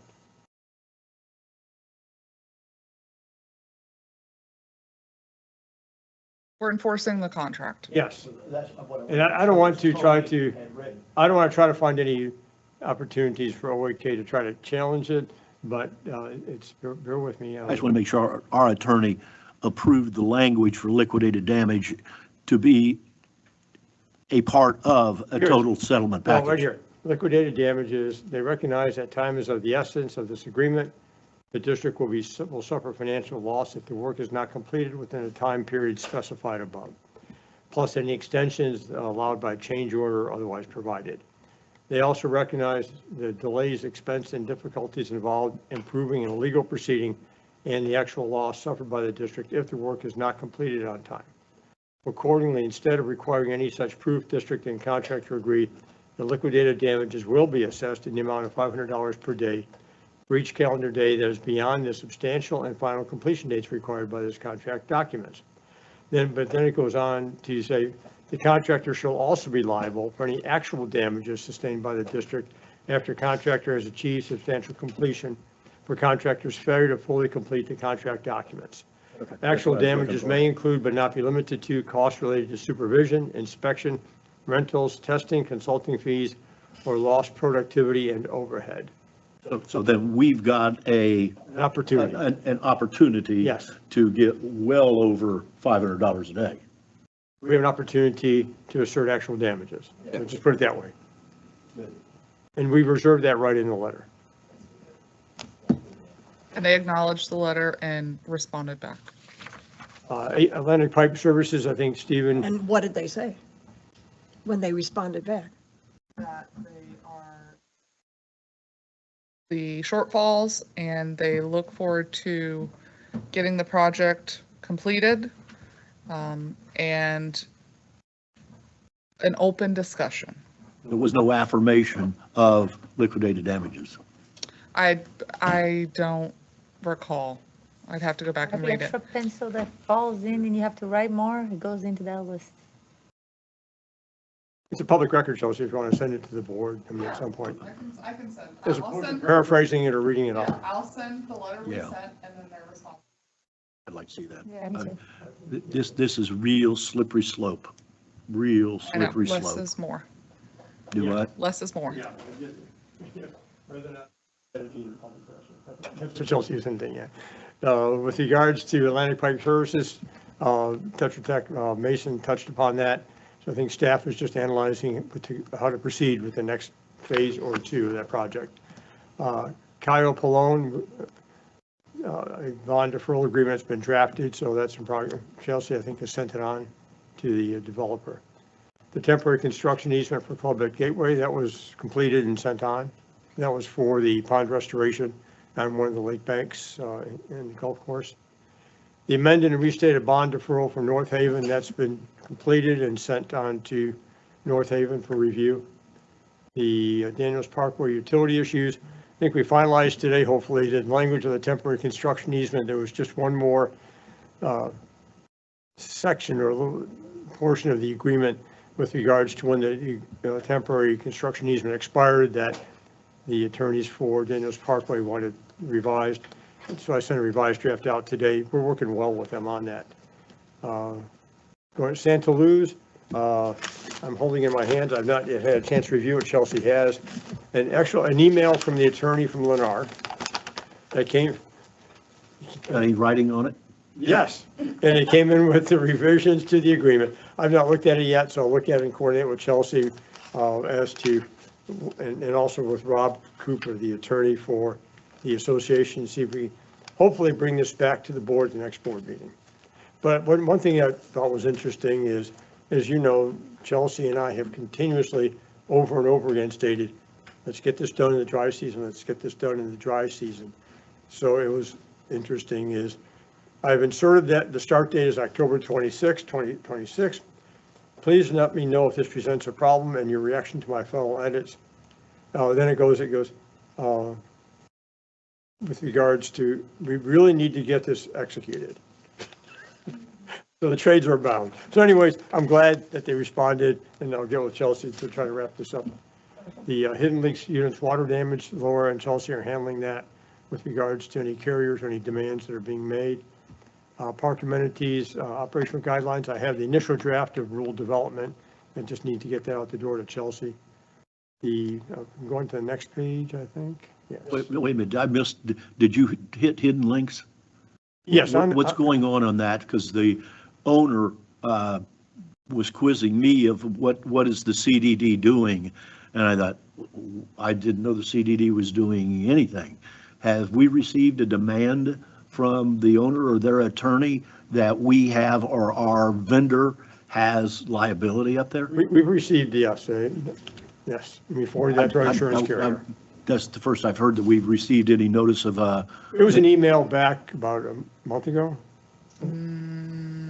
I can check real quick. So where is it at right now? We submit it to insurance like we do every. But is the damage for us or is it for our vendor? It's for insurance to fight it out. Okay, we'll do it that way. Okay. Yeah, and again, there might be issues with regards to the unit owner above, that there may be some other liability, culpability. Is that a fair statement, Chelsea? I'll let insurance company handle. Yes. Okay, thank you. Okay, so, Tony, back to the Series 2026 bond issue. It says it was authorized in June, but I thought we were still working on, I thought it was with Tetra Tech to put it all in order. Yes, I received today. There could be a bond issue. The engineer's report. I was not on the initial distribution list, come to find out. I don't know what I did wrong that annoyed you guys. I'm just kidding. So we have two parties. We have Tetra Tech and. So is that proceeding or? Yeah, that's what, for example, in your consent agenda was the agreement with Raymond James, Ron's company, to assist in all that. The engineer's report has been prepared. It had some initial reviews. Russ has reviewed, as I understand, has seen the engineer's report, but he's working on his methodology report. So all that's Russ Wire on all his report. That's right. I mean, he's working on his now that he has the engineer's report. Is that? So how much longer in this process? So what's going to How many happen? more people have to touch it? Well, the whole group has everything now. You all, it's going to come back to you all at your next board meeting. The engineer's report and the assessment methodology report. And hopefully resolutions to adopt them, approve them, and authorize issuance. So the Correct. next Plus step some in action will be hopefully to come to you at your next meeting. That's that second meeting in September. No. I thought we canceled one. Canceled the- First meeting in September. No, we canceled, we're having the first one. We canceled the second one. Okay, well, if Tetra Tech's not going to have their report until September 1, how are we going to have? Yeah, they did. They have it. It's done. Just need to be reviewed and any comments and suggested edits made. We're going to have a draft document From to look at our first meeting in September. your draft of the engineer's report and the assessment methodology Can we report. get that well before the meeting? That's, each one of those is going to be 30 pages long. They're not, yes, with the exhibits, they're probably 30 pages. And will at that time, we have an estimated amount of bond payment going into the future then? That's what Rhonda will be working on. That's part of her analysis also with, assuming various interest rates, amortization schedule, cost of issuance, capitalize, all those costs. That's what she'll be working on that. And there'll be a supplemental trust indenture like we have in the past, because we have to have that. Well, will we have that also at that first meeting in I don't know. September? Well, if we have the whole entire package, so the concept, Chelsea, is to have the board approve everything that day. So as a follow-up, we did try to do the private offering with the multiple banks, and it looks like we're going to have to do the public offering instead. We did try to save the money, but the banks want us to move all of our accounts, and our existing banks, the rates aren't ideal. And the terms. And the terms aren't ideal. So we are looking to proceed with a public offering instead of the We private. flip-flop because the banks have put a trailer on it that we give you this, we want this Exactly. back. Yep. They So didn't tell us about that the first time? Very strange. Yeah, most banks are going to that now, it seems like, with borrowings from the CDDs I represent. They want to have the CDD establish a depository relationship. Yeah. they want their cake and they want to eat it too. That's Okay. been going on recently. So, yeah, But Chelsea we and should have Rhonda. some real numbers in that first meeting in September. But I think the idea is to have the real numbers and also approve everything at that time. Is that a fair statement, Chelsea? Yes. Which Get would you then we'll get include- you the draft engineer's report. Well, you had that table that did a comparison, and it was a substantial difference of going with the bank.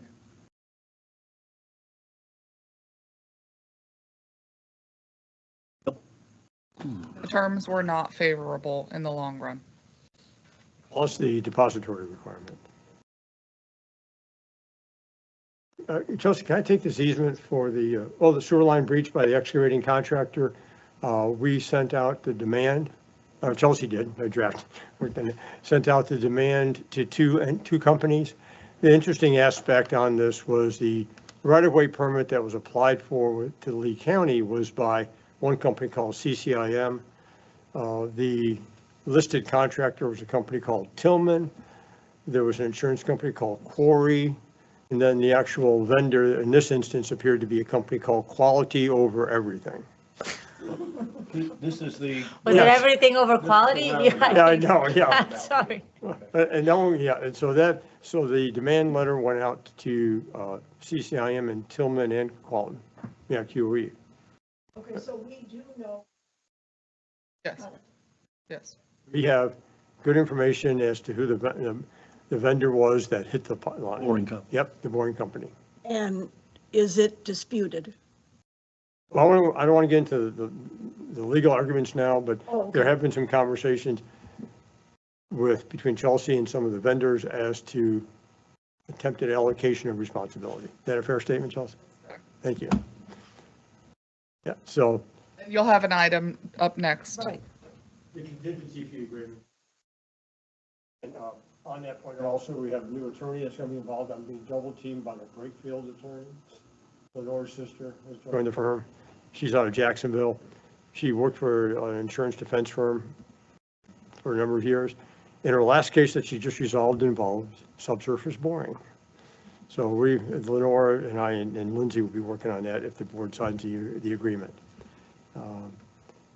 Again, Chelsea, on the lift station, so I just take that off the list or not with the church? Yep. Okay, I'll take that off. And then the rest are just sort of the routine items that are going on, waiting for certain results. And back to your question, Ed, about the hidden links. If you go down to the last item, I'll call it claims and notices. It lists the hidden links. There's a letter of notice of claim from Farah and Farah on a separate matter. And so those are being handled by the insurance carrier.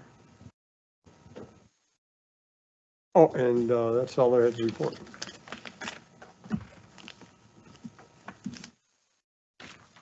So the next item, Flavia, when you're ready, is the contingency fee agreement related to claims associated with the sewer main line breached by the excavator. Looking for your approval. Looking for motion? Yes, please. That's what I thought. Well, he is, but yes. So you're good, Tony. In summary, you're good? Yes. Okay. We drafted it. All right. All right. So I need a motion. Well, wait a minute. So it's to authorize to represent and contingency fee agreement. So this is one of those things where my don't get understanding paid, he is, don't get paid. is a contingency fee is you only get paid if we get something. Correct. And the typical contingency fee case is usually 25 or 33% because of a longstanding relationship with the client. That's why it's 20% unless we go to trial, then it goes up because of the cost and expense of trial. Yes. You're giving me us a break? Yes. Oh, We deserve a break today. we're gonna name one of the pickle courts, Tony. No, I think Chelsea prefers something more tangible for that. Oh, okay. My understanding from her conversations with me on that point. She laid that heavy on you, Something huh? more tangible. No, this is, yeah. Okay, so that She is really good on that, by the way, too. if we don't, because cover anything you don't either. Correct. So moved. Do I have a motion? Do I have a second? I'll second for discussion. No, I thought you'd already seconded it. No, not, any discussion, not further? No? All right, go ahead and call it for a vote. All in favor, say aye. Aye. Thank you very much.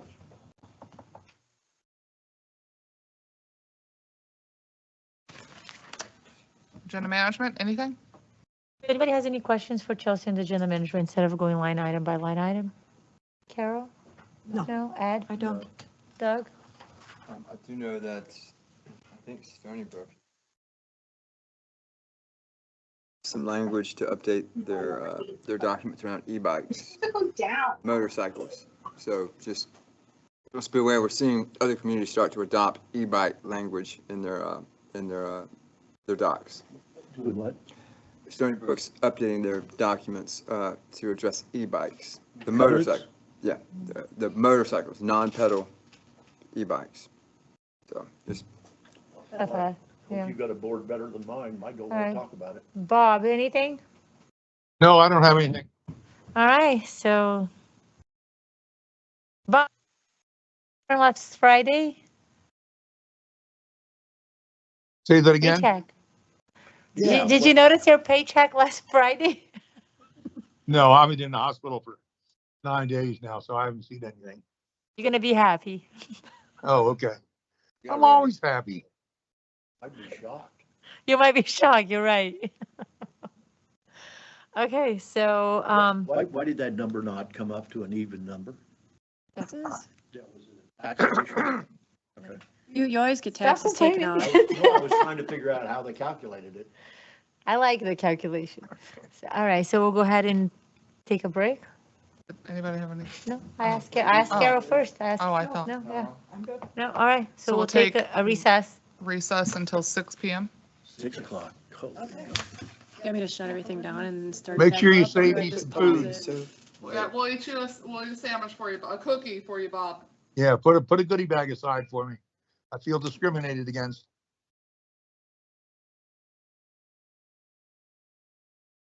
All right.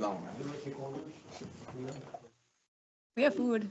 Oh. We have food. Okay, I didn't know if they had it. No, we have food. We have sandwiches. All right, I'll mute us. I'll save it for next time.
Hard to Hey, believe, Randy, I see you. it's hard to believe those towers in Surfside collapsed over 5 years ago. Well, I don't really see you, I see where you are.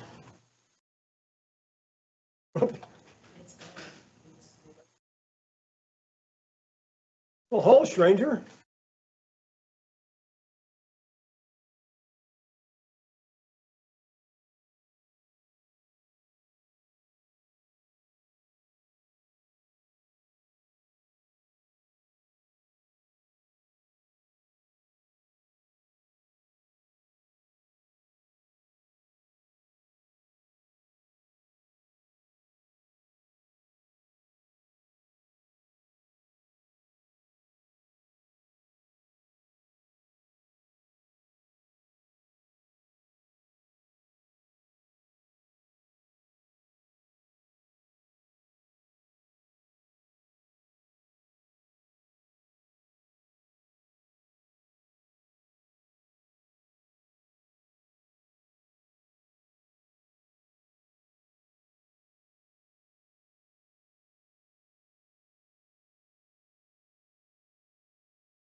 So. Yeah, that's why I said I was outside. I Yeah. wasn't sure. Oh, yeah, I'm sure you heard me going, please sign in. All right, I am ready whenever you are. Yeah. You ready? Okay. All right, Tony, you ready? Yes. All right, so it's 6 o'clock and we'll go ahead and Resume the meeting, back in session. the meeting is back in session and then I need a motion to open the public hearing. Well, first, Madam, Doug and Bob on first. Yeah, Madam Chair, what I would suggest also is first, before we do that, is that for the record, the affidavits of publication and the affidavits of mailing with the exhibits are in the records of the district. They are. No, I just want to make sure, Yep. just for the statement for the record. And then you're right, if you could make a motion to have full participation by Mr. Banks and Mr. Geppert. So moved. So I have a motion. Thank you. All in favor, say aye. Aye. All right, can you hear as well? Okay, thank you. Thank you, Madam Chair. Now it's appropriate to have a motion to open the public hearing. I move to open the public hearing. Second. So I have a motion to open the public hearing by Carol, second by Ed. All in favor, say aye. Aye. All right, so we'll go ahead and move into comments. So what do we have? I have an in-person and I have one to read in. So go ahead, let's do the reading. Okay, first we have Darwin Larson regarding parking and spending. I'd ask that you please step up to the podium. Just announce your name for the record. You'll have 3 minutes to speak, and I will not start your time until you tell us who you are. My name's Darwin Larson. I live in Eagle Point. Just wanted to question the whole parking signs and the parking. And the question I have is I appreciate you all giving us the residents an opportunity to park there for free, but I'd like to know who's going to be monitoring that and where the funds are coming from to monitoring the parking and how that's going to be controlled. And the other thing that I wanted to address is just the spending that's going on in this community. We moved here 10 years ago. I've been on the board at Eagle Point twice and ran budgets, and to me, it just seems that there is an incredible amount of spending going on in Gateway. Literally, we just got a news article stating that Gateway is looking a lot like McGregor in the beauty that McGregor offers and Gateway. And I'm just curious why all this spending is going on and why do we keep having this? The fountain, for example, there's soap in there once a month or whatever it is that's down, and we just keep spending money and money. And in this economy right now, people are looking, this is primarily a working man's community. I'm a disabled veteran. I survive on disability from the VA. And it's pricing me out of this neighborhood that I love. And so I'm just curious, with all this spending that's going on here, if there's any intentions of curbing that and at least measuring that. This assessment seems extremely high. We built this monstrosity of a building down here next to the pool when we have all these buildings up here at the corner completely wide open, when we could have leased them or we could have moved into them as gateway services for time being. And I'm just curious. I would just like answers to all that if I can, please. Thank you. So during the public hearing, usually we don't engage with answering questions. We'll kind of guide you to the staff, but I would like to take the time to actually address since we don't have many speakers. So I appreciate you coming in regarding to parking and the signs. So I spoke with you and I don't know, the signs are still staying. I think we decided that we're going to remove some of them at that location because that was an overkill for the 11 parking lots, parking spaces. Regarding monitoring, the company that we hired to do the sign, they'll be the one doing the monitoring. So they would, it was a scanner. With staff as Yeah. well. So they'll be monitoring and so they'll have the controls of that. And the funds for it, do you want to speak to that? For the company. So the parking, the district has $0 that we've had to expend for anything. I know that there was some posts on social media about the signs and the cost of those. The district had zero cost, zero capital cost, zero input cost for this. We have, I believe it's an 80-20 split. 80-20 split. We will get 80% of the revenue collected for any parking of non-residents into the community, and 20% will go to the premium parking, which is to manage this. So I don't want to speak on behalf of the board, but the intent was to help offset operational costs of all of our facilities. So it kind of touches into your second, question regarding budget. So the point of having the pay parking by non-gateway residents is literally to offset the costs of a budgeting season, the increase that we have. I know Eagle Point, you're a single family home, so you increase that, it's proposed as a 0.9%, which is at $10.99 per year. So getting the parking is one of the ways that we can do to try to lower those fees, not for you, but for every other community. So the 80-20% split is literally what we get. 80% of the revenues will come to us, 20% will go to that company.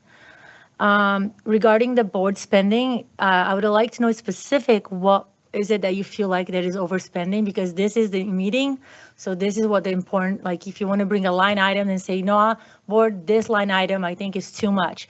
This is the time, because this is when we'll have the conversation and we'll say, you know what, we heard for 50 of you that this particular line item you guys don't want, and then we can then act and address accordingly.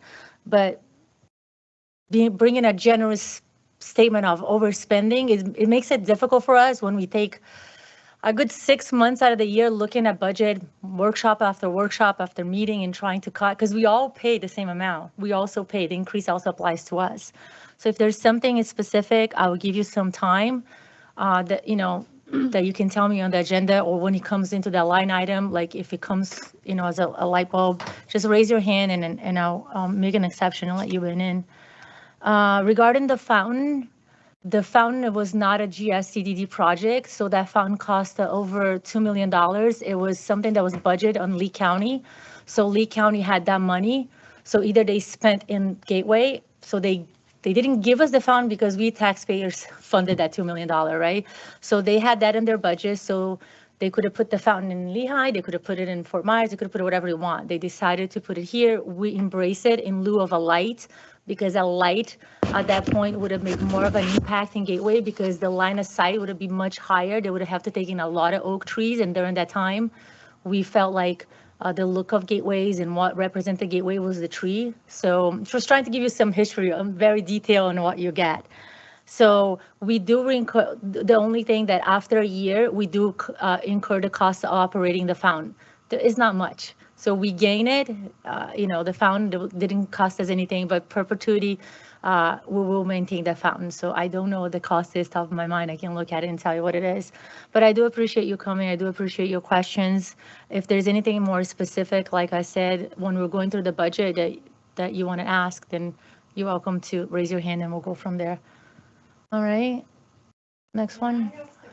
If you want to ask Judy, I'll ask for you to sign up. We'll read the next statement and we'll go over to yours. Go ahead, Laura. All right, I have the statement from Rod Senior to read in for the record for the public hearing. I'm just kidding. Yeah. 3 minutes.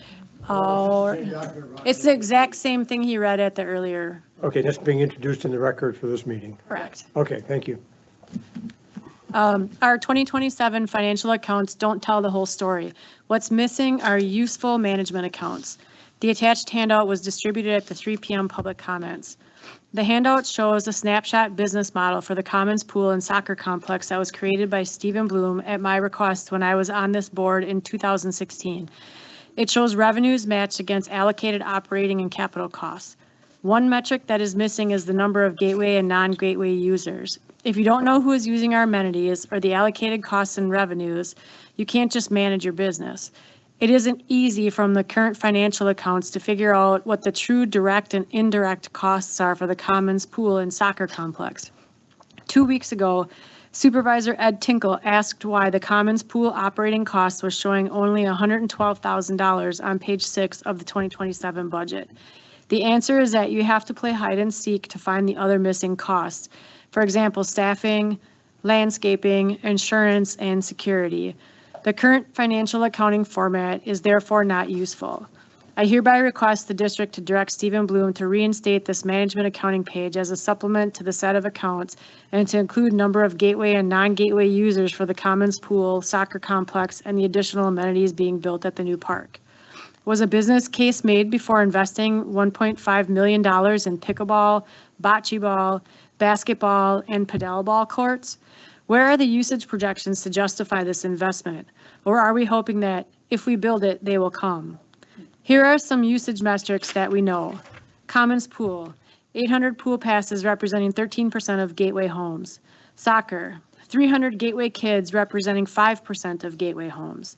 These are unacceptably low usage rates and do not justify continuing to commit Gateway taxpayers' money to these amenities, notwithstanding our liability exposure. What is your acceptable usage hurdle for the new amenities that you are building at Gateway Commons? Is it 10%, 25%, or 50% of Gateway homes?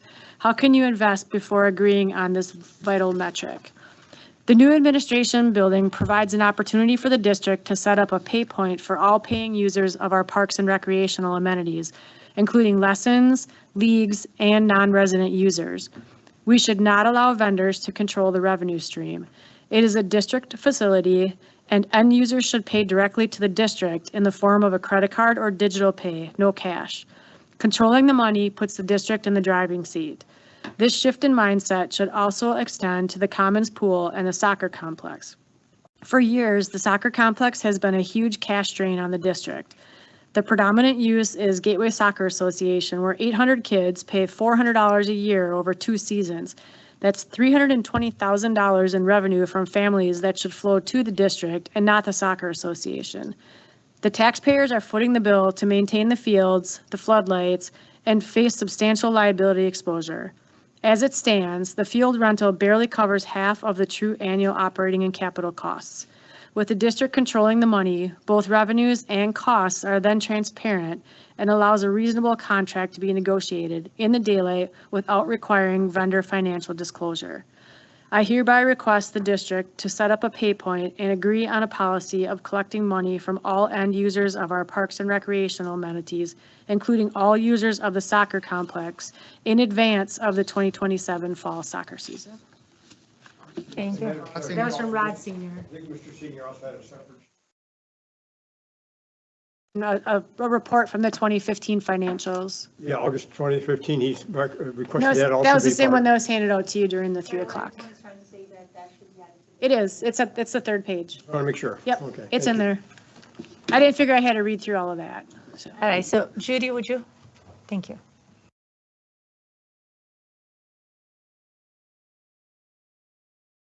Either point, circle.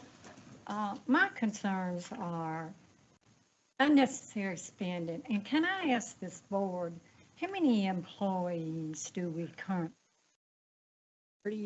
32? 34. 34. Okay, I won't engage in conversation, so you have your 3 minutes, and then when you're done, we'll answer the questions. Okay. Well, that is a concern.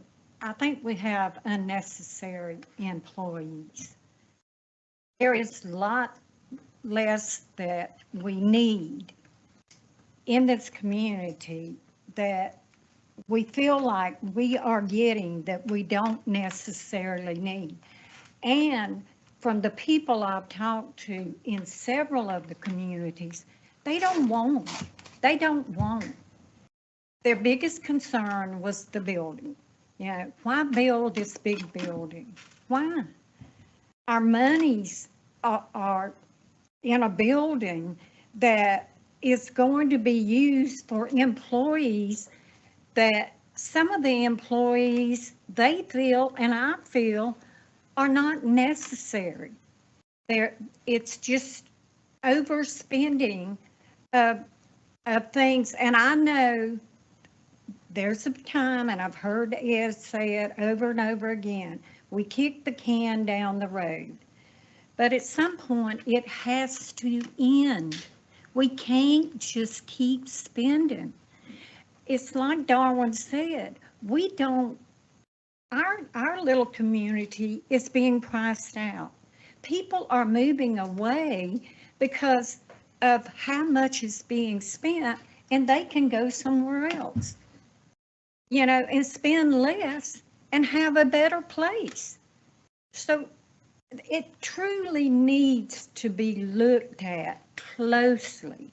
If it's not a need, I tell my child all the time, if there's one thing I've been taught in life, there's a difference between a need and a want. If we want something, that's different. But if we truly need it, and I'm not sure the needs are truly being looked at. And that is a big concern for me. You know, I've lived here 30 years. There was cow pastures when I came here. That's why I moved here. I thought I was gonna be in the country. If I wanted town and some big conglomerate, I would have moved somewhere else. I love the cattle drive. I love the equestrian. And I thought, I'm gonna be in the country again, like I grew up. Somebody's turned it into something else. I don't point fingers at nobody. But less is more. And somebody needs Thank to you, hear Judy. that.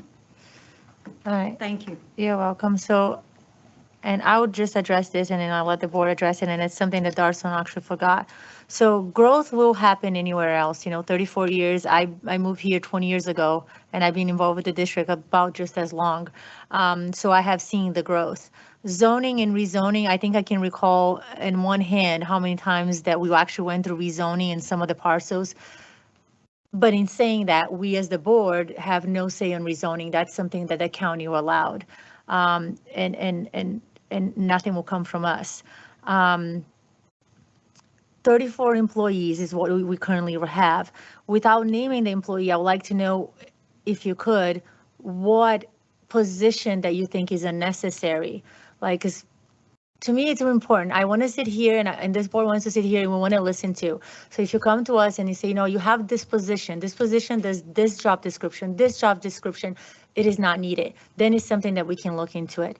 But to bluntly said that we have 34 people and we are overstaffed, the amount of projects and the amount of items that the staff have, they're juggling. Sometimes I will tell you, it's not a feel, it's a fact. When I go back there, they're doing 2 different positions in one job. And I don't take that lightly. For the guys the ones that don't know regarding this building has 3 offices. So this building was too small. This board did look into not building another area. We tried to engage at that time with Alta, which is what the new apartments are, trying to buy that building, trying to lease that building. I'm sorry, let me correct myself. And it was extremely big. It was something that we did not need it. We also restricted on amount of things that we could park there because of being a utility company.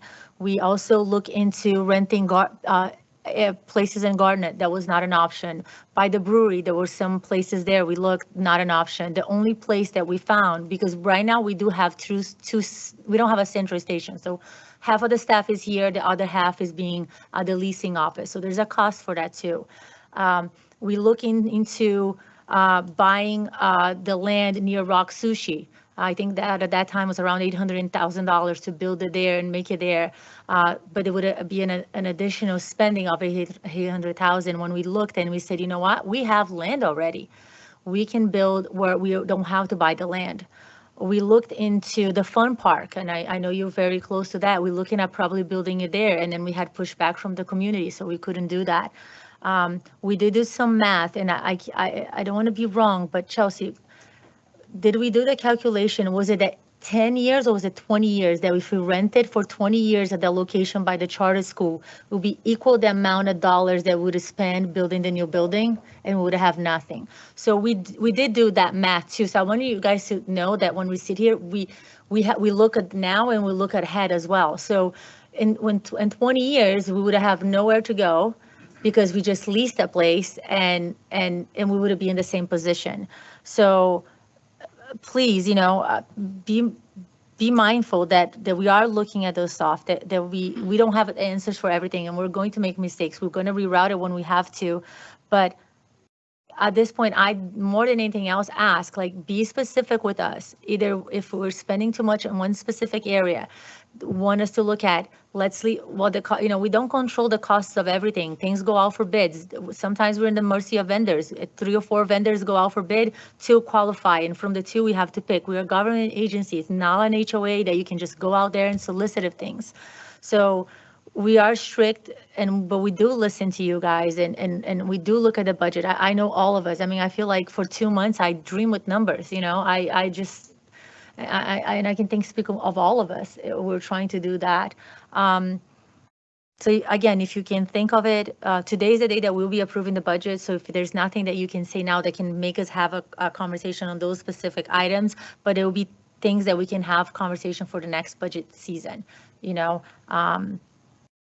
and regarding the projects, we have a lot of projects. So 38, we are 40 years in Gateway. So 40 years old, that's what Gateway is. And because we didn't maintain, like Ed says, they kick the can down the road, we're all paying it for now. And it is not cheap. Maintenance is a lot cheaper than having to redo everything else from scratch because of what I'll call, Tony, don't kill me, negligence at one point or another for just not doing it. So that's truly how I feel. If anybody on the board would like to add anything else, more than welcome. One thing I'd point out is that I've been at this going on my 11th year on the board.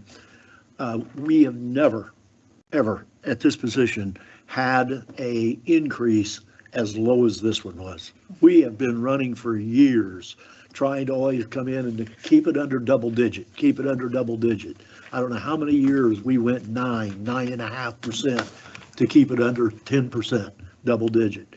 This year, we're under 1%. So I think we're doing a good job of trying to get it back. But unlike Flavia, the generalities, now, what specifically do you see in that budget that you would cut? What do you see as people you would cut? Keep in mind, we're running a utility, a $60 million utility. You don't run that with 10, 15 employees. And the age of our stuff is falling apart. So we got maintenance going all the time. Our maintenance on both Public Works and the utility side, they're busy. They're busy all the time. So I can't see a one person being too many that's in that group. The only place where I would have any consent with anybody, because I hear it in my community, is this Parks and Recreation. It's out of hand spending for people that don't want the facilities. We're going to look at that next year. As far as I'm concerned, if that soccer league doesn't come in with that 50-60% of the money that thing's costing us, as far as I'm concerned, let that thing go to pasture. This is a waste of money. And that swimming pool, we're sitting down there with 800 people out of 6,000 users. Majority of the people in my community all have swimming pools. So there's things that need to be looked at. But when you look at them as the total part of the picture, though, you're not going to see a huge difference, but there are things that cost us operating costs. That's the killer. When you're looking at the pool, we're around, last time I saw, around $360,000, $400,000 a year, and the soccer's another $400,000 plus capital. That's real quick to get to $1 million doing that on two things that's used by less than 15% of Gateway. Now that you got my attention on.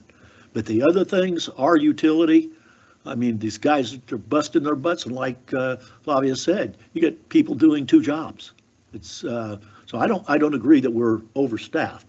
We may be overstaffed for things that we don't need, but we're not overstaffed.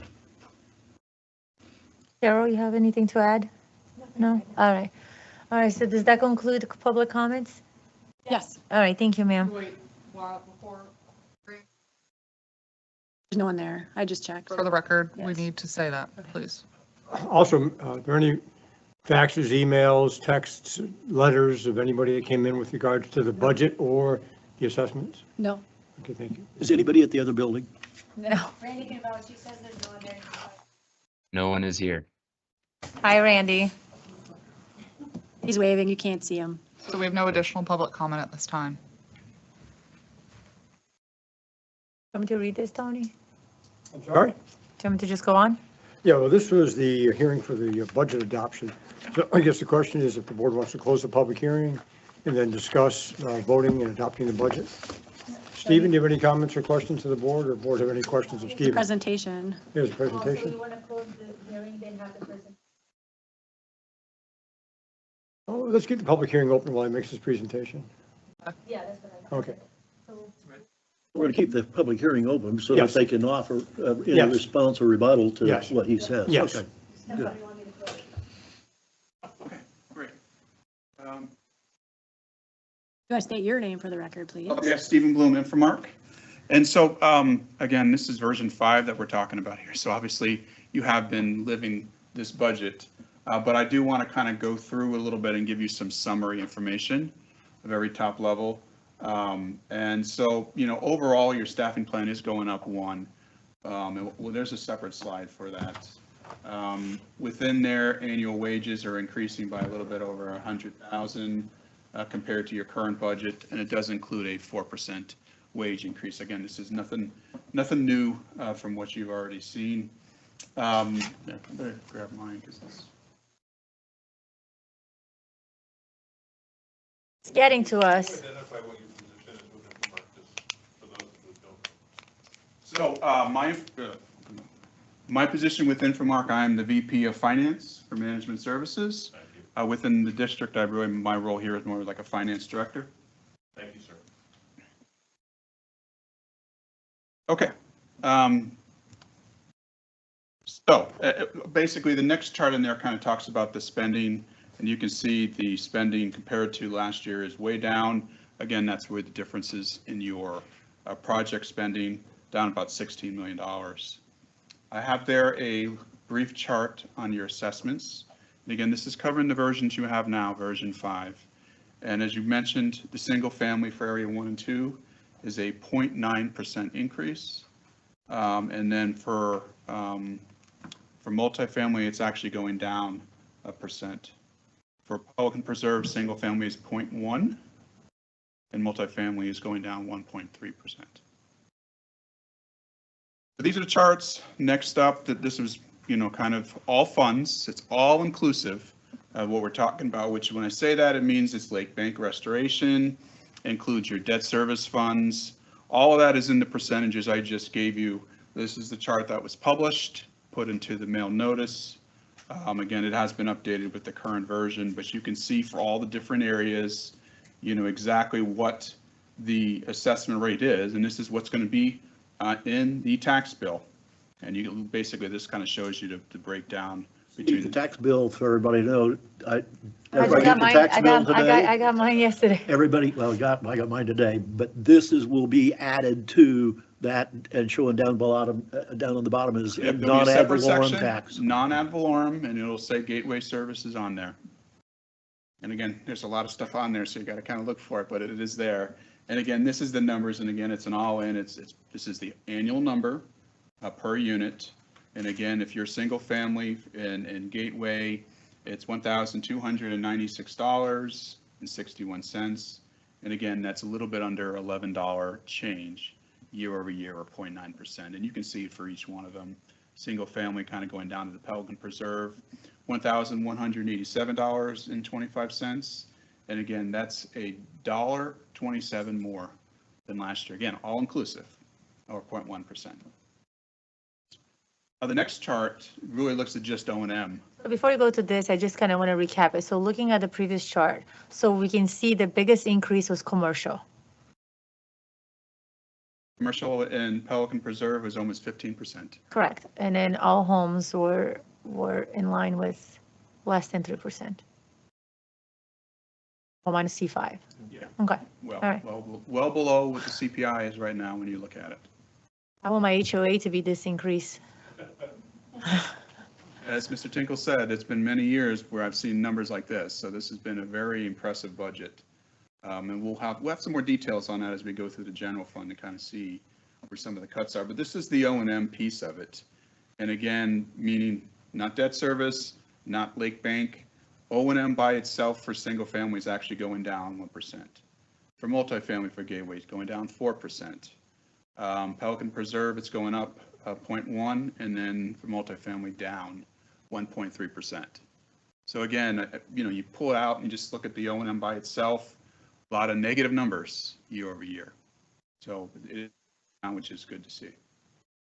I don't think I recall ever seeing going down. Since I've been involved in this board, and even when I was on the other side, I maybe one random. I don't remember any. I don't remember any. Okay. Like we were used to struggle to get it under double digits. That was an accurate statement, and it was a struggle. Your session is we're taking a lot of things in-house. So I know the staffing has increased, but the capabilities of staff where everything used to be contracted out. Just earlier, we saw the repair of a stormwater drain that our staff did that we used to have to pay, thousands of dollars for. So I just wanted to add that into it. And so in the next slide actually does look at your staff. And again, you have budgeted positions of 36, but of that number, 15 of it is dedicated to your utility system, which again is not a lot considering the work that they have to do in the maintenance. 6 park and recs, 10 operations, public works, and then 5 admin. So, and again, you can see the trend here because I have, I don't know why I did that, but, you know, it was 27 people in 2023, and it was a struggle. And then you can see there really has not been any addition in the last 4 years. When you look at it, I mean, it was 36, 36, 35, and now 36 again.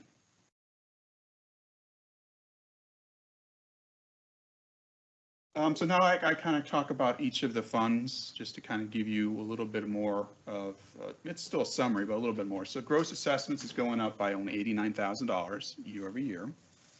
You are going to be using bond proceeds, so it's about 7.6.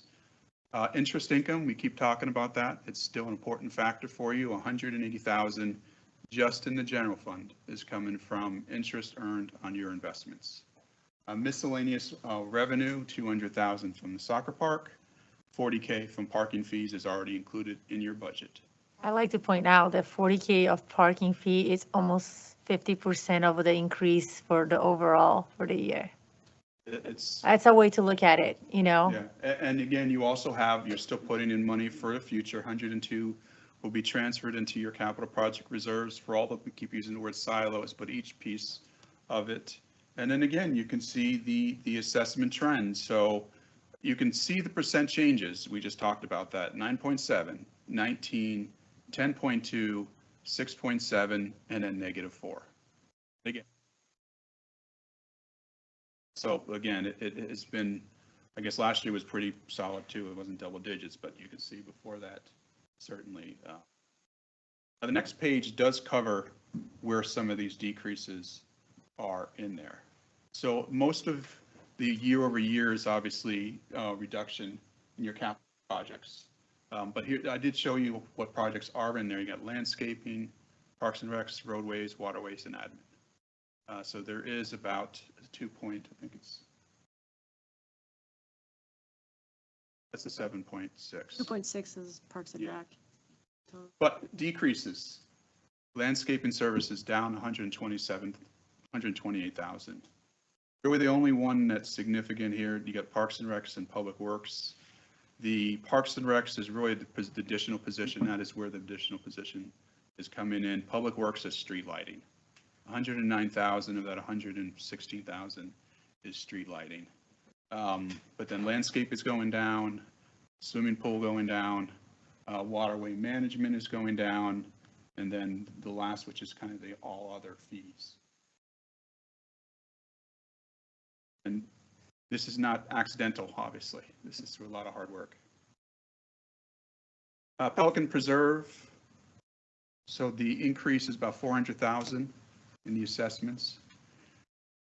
Since the previous version, they're now using about 350,000 of reserves to cover it.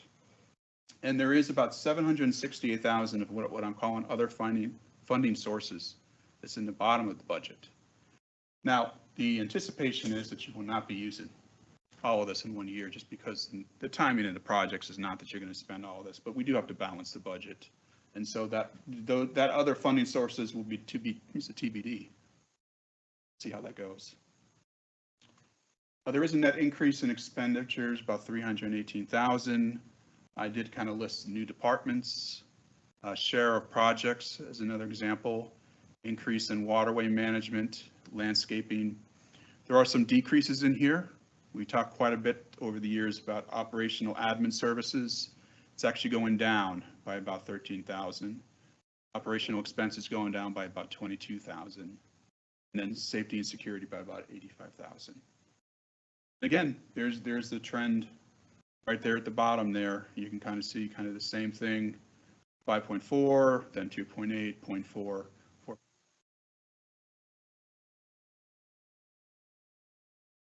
Okay, utility fund, about a $1.1 million increase in the billing. Again, a lot of this is to cover future loans. And, you know, there is, I have in here about 742,000 in principal and interest payments. Most of that is the new First Horizon loan, but you also have 2 state revolving loans that's in there. The overall increase in spending is interesting. It's about 566,000 year over year. 266 of that is just the 10% increase for water and wastewater purchases. I mean, nothing that, really kind of out of your hands. You've got to have money in there as a contingency. And then the rest is really an increase in the county and not in your hands to kind of make that change, but it's important to have it because you just don't want to be short. And then just in summary, for just the ones that are here, so those are the increases. We get our water from the county, from Lee County. So those are the increases that the county will put in for us for the water. And all we do is we pass it on. So if they increase 5% to us, we increase 5% to you. We don't make up money. So increase is 5% and now we charge you 8 to make, we literally are trying to, if they charge us 4 more, then we charge you 4 more. We're not up truing anything up as they do to us. In terms of projects, about 5.3 of that 4.8 is finishing up your meter project. And then there's a loan for that piece of it. And then, an important piece that we don't always talk about a lot for the utility fund is there's about 746,000 that's designated in this budget for what I'm calling reserve programs. That's kind of your future maintenance. It's probably not nearly as much you'd want. And that's kind of, when you look at your water rates down the line, that's a low number, especially for your system. That's probably one of the areas when you look at the budget that as we move forward, I want to have a little bit more than that going into there for the future. The debt service, again, this is your 2023 1 and 2 bonds. No changes here. You can see for the last 3 years that amount is steady and will remain steady. And then the next slide where there is an increase, this is your lake bank. So it's as new loans come online, which is usually about a year plus after construction, I have to add into it the principal and interest payments. So we talked about the overall assessment actually going down in some areas. It would be even more if it wasn't for this, because this is a $20.27 increase per unit to cover the additional principals and interest payments. There's about $1 million, put in there $1.05 million in terms of principal and interest payments that are being made. And then again,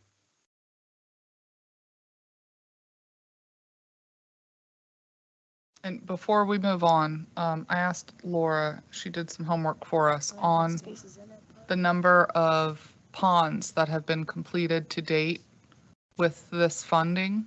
Don't tell us, let me take a stab at it and you take one. 36.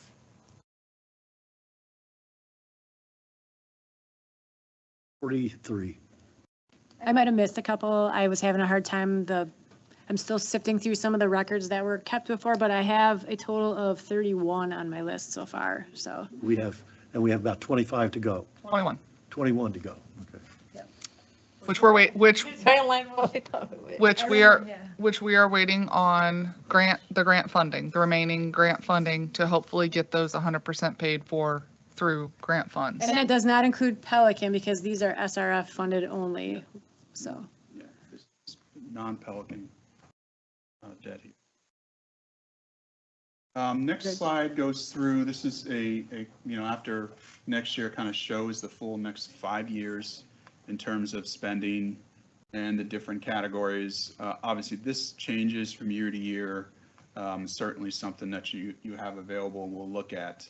The interesting chart that I preferred was the one that was requested on the next one. Here's a look at how the funding of this is, because again, it's a lot of money, but the first line is what's going to come from capital, which is non-financing. From there, you have bond, new bond, and then you have grant. And so again, we just talked about it, hopefully about $3 million of grant related, and then 120 next year. And again, you're not using in most of these years a ton of capital. But again, this is, like I said, this is kind of the ever-changing, but we do like to look at it for, kind of a 5 or 6 year period here. And I want to point it out, and I want to give kudos to staff because being on the board, I do not recall, I will go out there and I won't recall $150,000 worth of grants that we had from previous district managers in previous boards. So $3 million, a little shy of the $3 million of grants that we receive, that is something to speak of. That is something that, you know, you guys make us look good because you are the one that went out there, looked for, applied, and actually got those grants. And again, in 40 years, I don't think I can go back there and look at us receiving.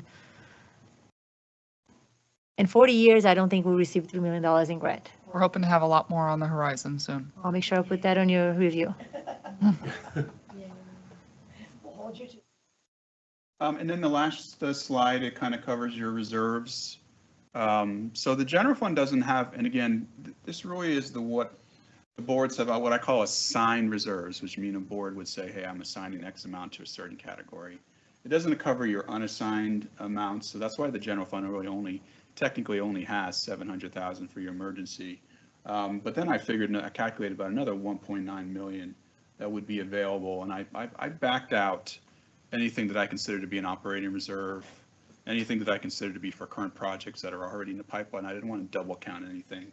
That number is probably very conservative, but again, I just wanted to give you some idea of where each of the funds stood. And then really the one that I wanted to mention again is the enterprise fund, because I have a zero there as in terms of available. And again, as you kind of look towards the future, get through some of the current projects, I think that's going to be the one area where you're just going to probably have to kind of say, okay, what else do I need? How can I kind of build up some of the reserves for future maintenance? 2028, 2029, don't.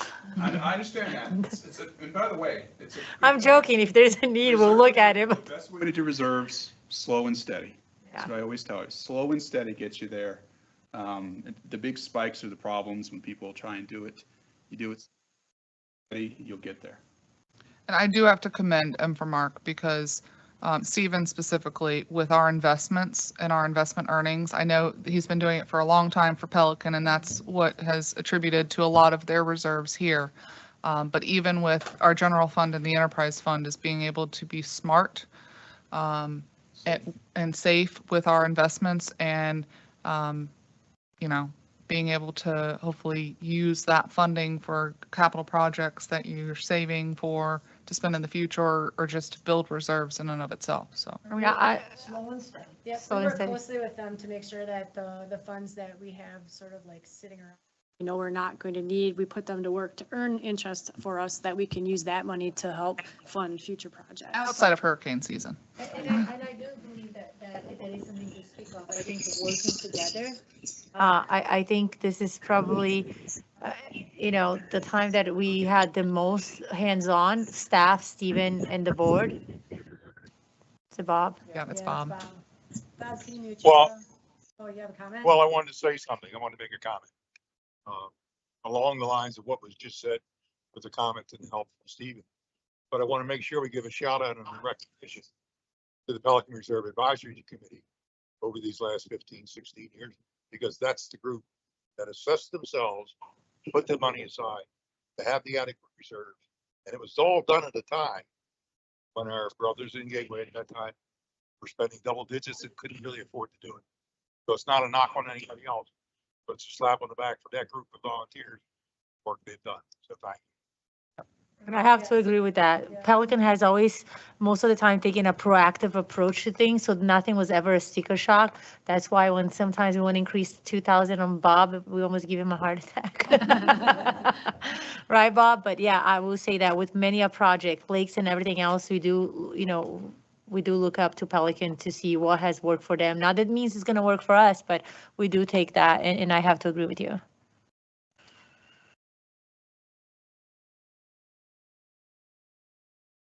All right, so questions. I'll start with Carol. You have any questions? I do not.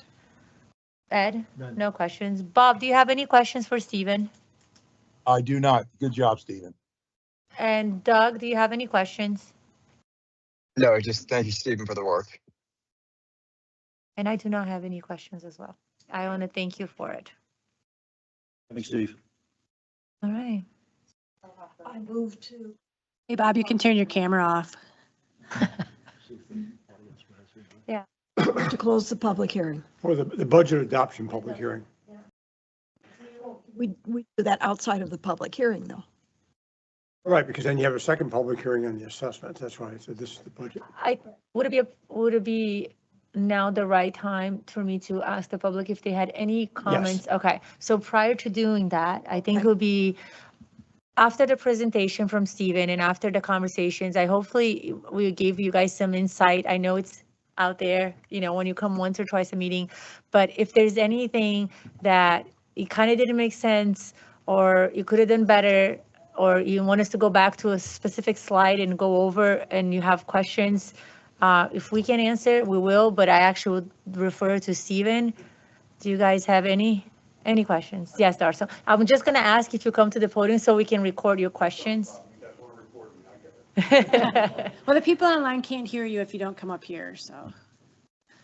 So the only question I really have is with the Park and Recreation. Thank you, Ed, for saying that, because I agree with you. It's huge. We go to that pool just because nobody goes there.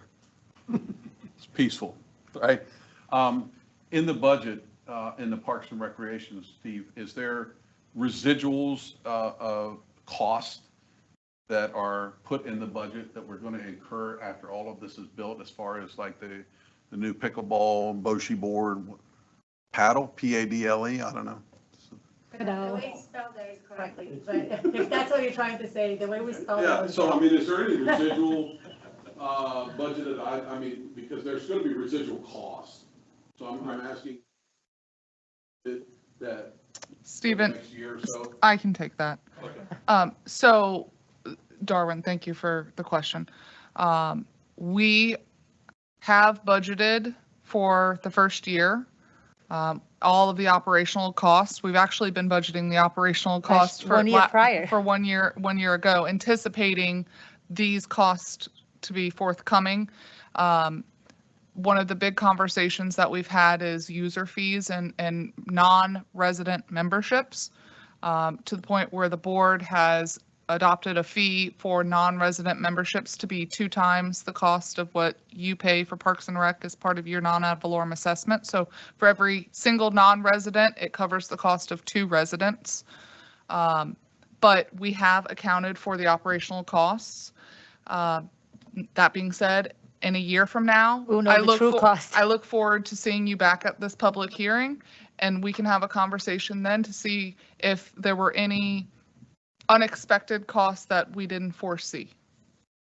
And I think that's what's important, and that's what I'm really asking. I'm asking involvement during the process so we can look at it, because we've been doing the budget for literally 4 months, 5. The start of the calendar year, pretty much. Yeah, so it's in every agenda. Steve, pull up the, or whoever's got control of the slides, go back to the Steve slides.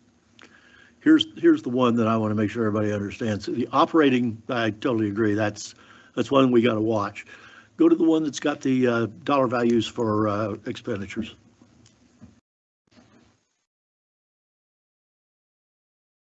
It's hard to sell. It's tiny, sorry. You want this? No, the one that's got all of the Capital? capital. Okay. The end. There's the one. There's the one that's got me concerned. Look at that capital that we got through 32, and that one that's got me is $7 million Parks and Recreation. You do that with a bond, you're going to be paying that for 20 years, or 10 years, or 15 years, whatever it is. That's what I want to make sure before we spend that $7 million that we've got people that want these facilities and are going to pay for it. That's a lot of money right there. I'll be glad to come alongside you and help you with that, because I agree. The other one, just one more question for the board. You had $40,000 projected, I'm assuming, for parking. Correct. Where did that number come from, and how do we come to that? I can answer. You want to answer? Okay, so that's the total amount of parking spaces that we have. We get information from the leagues of how many people are signed for it.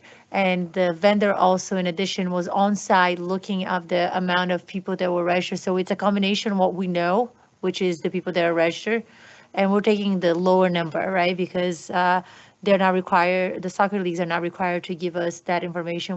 They just pay us for the field hour.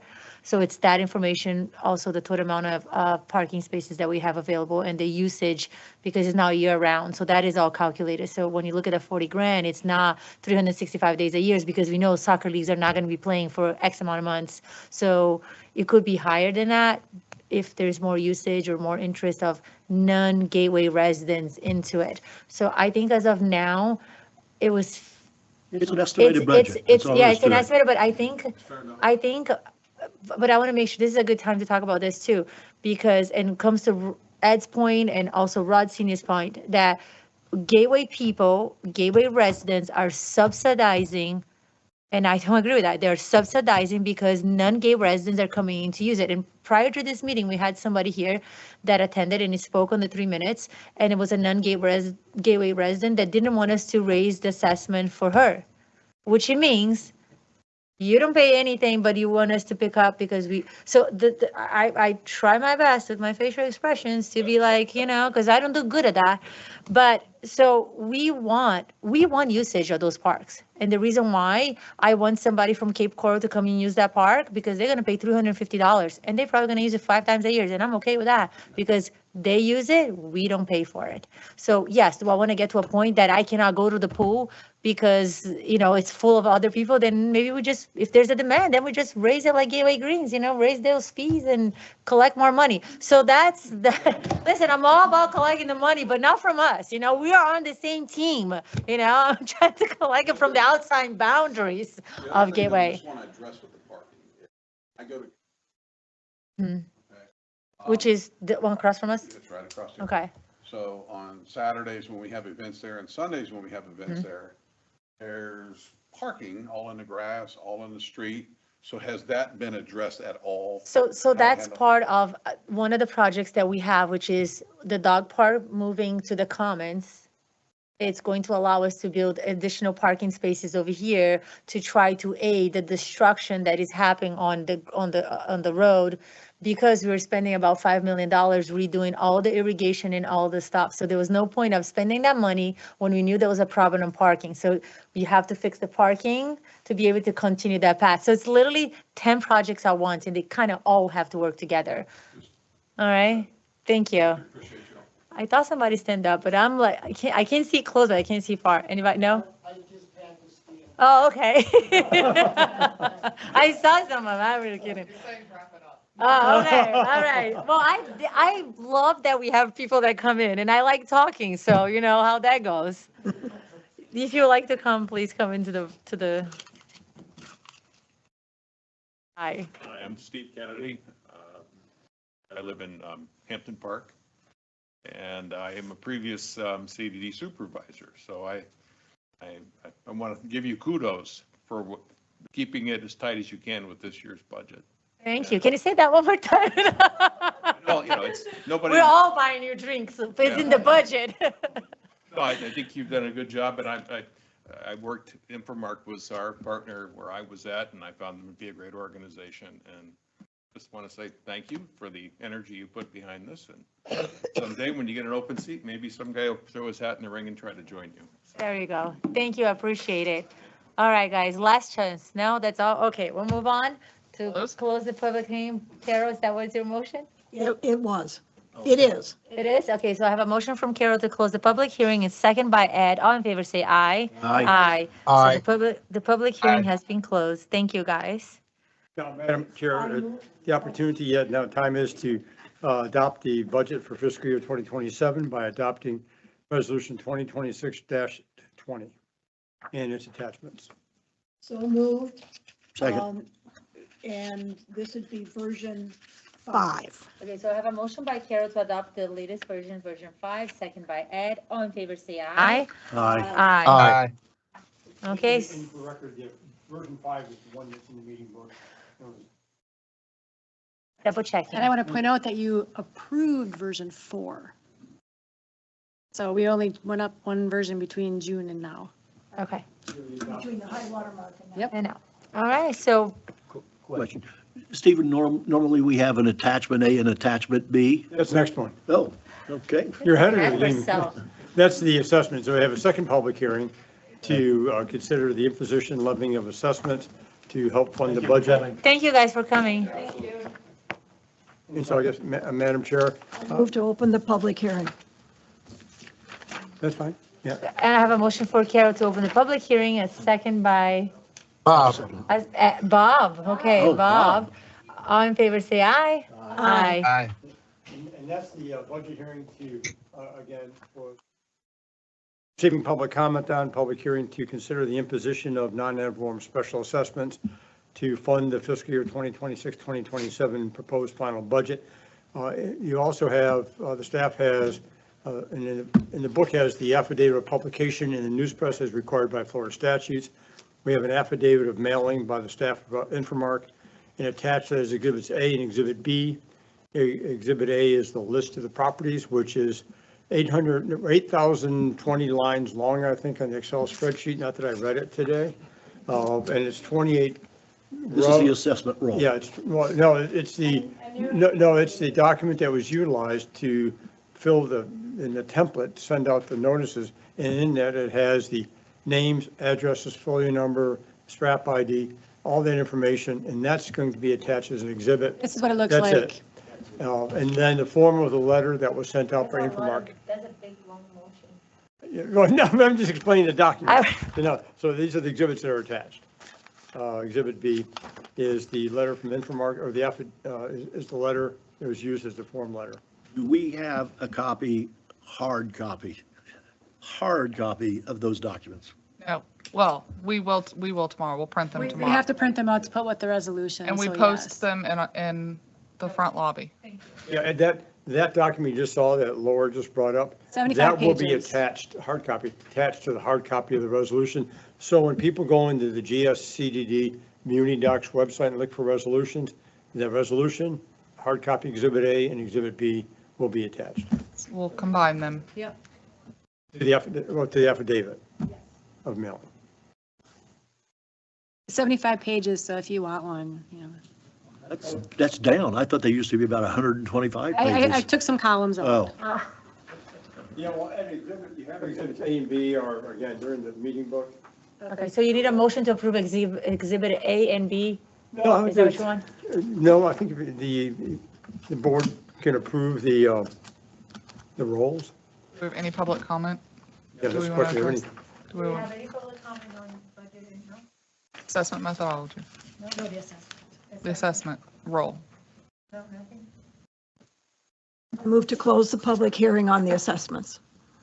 I'll second that, and I'll go ahead and call for a vote. All in favor, say aye. Aye. Aye. Close. So the action by the board would be to adopt resolution 2026-21, and it's Exhibit A and B, a resolution of the Board of Supervisors of the Gateway Services Community Development District, making a determination of special benefit, imposing special assessments for fiscal year 2026, 2027, and they're providing for the collection and enforcement of special assessments, certifying an assessment roll, providing for amendment to the assessment roll, providing a severability clause, providing an effective date. That's all in order to be adopted. Okay, I'll go ahead and make that motion.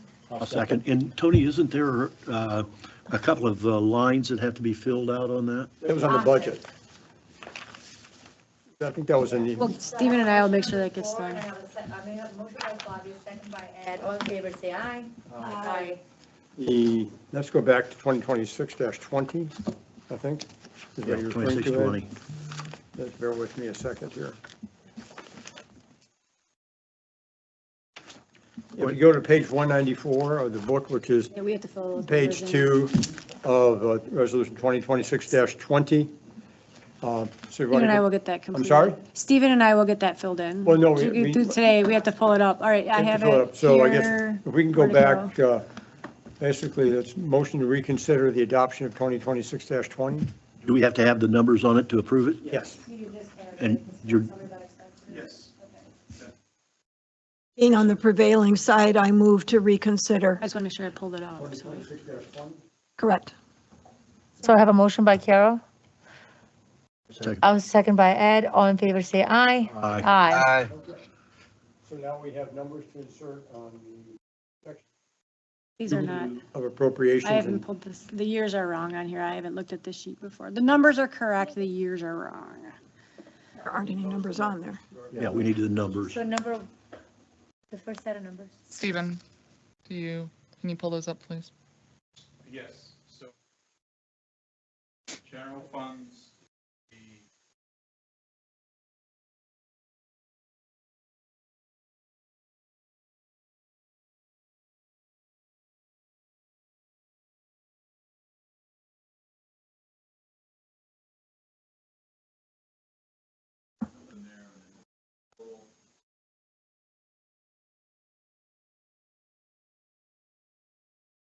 How about the total enterprise fund? that's included, everything I put. Okay. Separate if you need it, the record. Yeah, for the What was enterprise fund, yes. the separate Repeat the number. total, all funds. The total for all funds. Stephen, make sure the mic picks you up, Oh, yeah, please. can you hop up here? Oh, sure.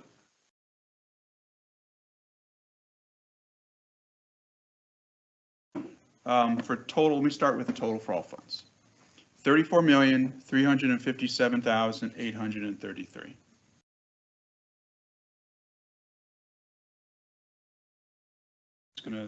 Then I'm gonna start back up at the top and take the enterprise fund out of my previous number. So just the general funds without enterprise is 18,116,251.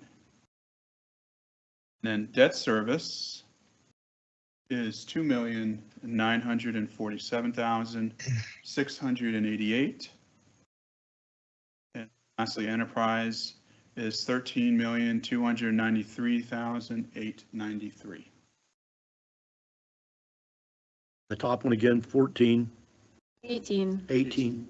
11625.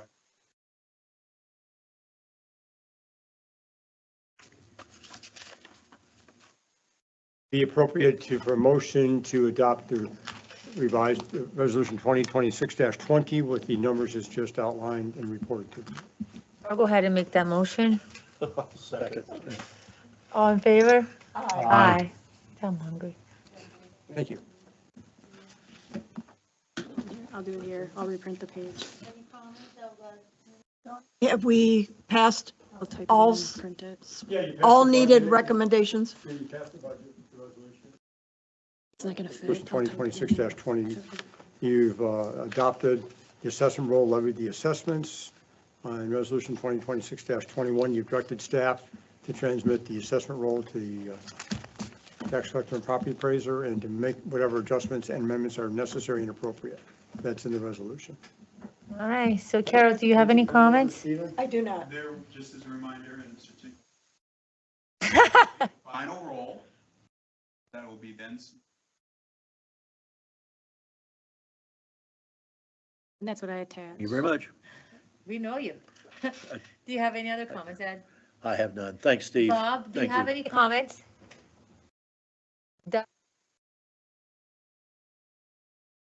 Okay, I I do just not. want to say, all right, I just want to say thank you to staff, thank you for Well, and For Stephen, the record, the thank you votes, to Tony. yeah, and the votes on the resolutions were 5-0. That meant all voted in favor.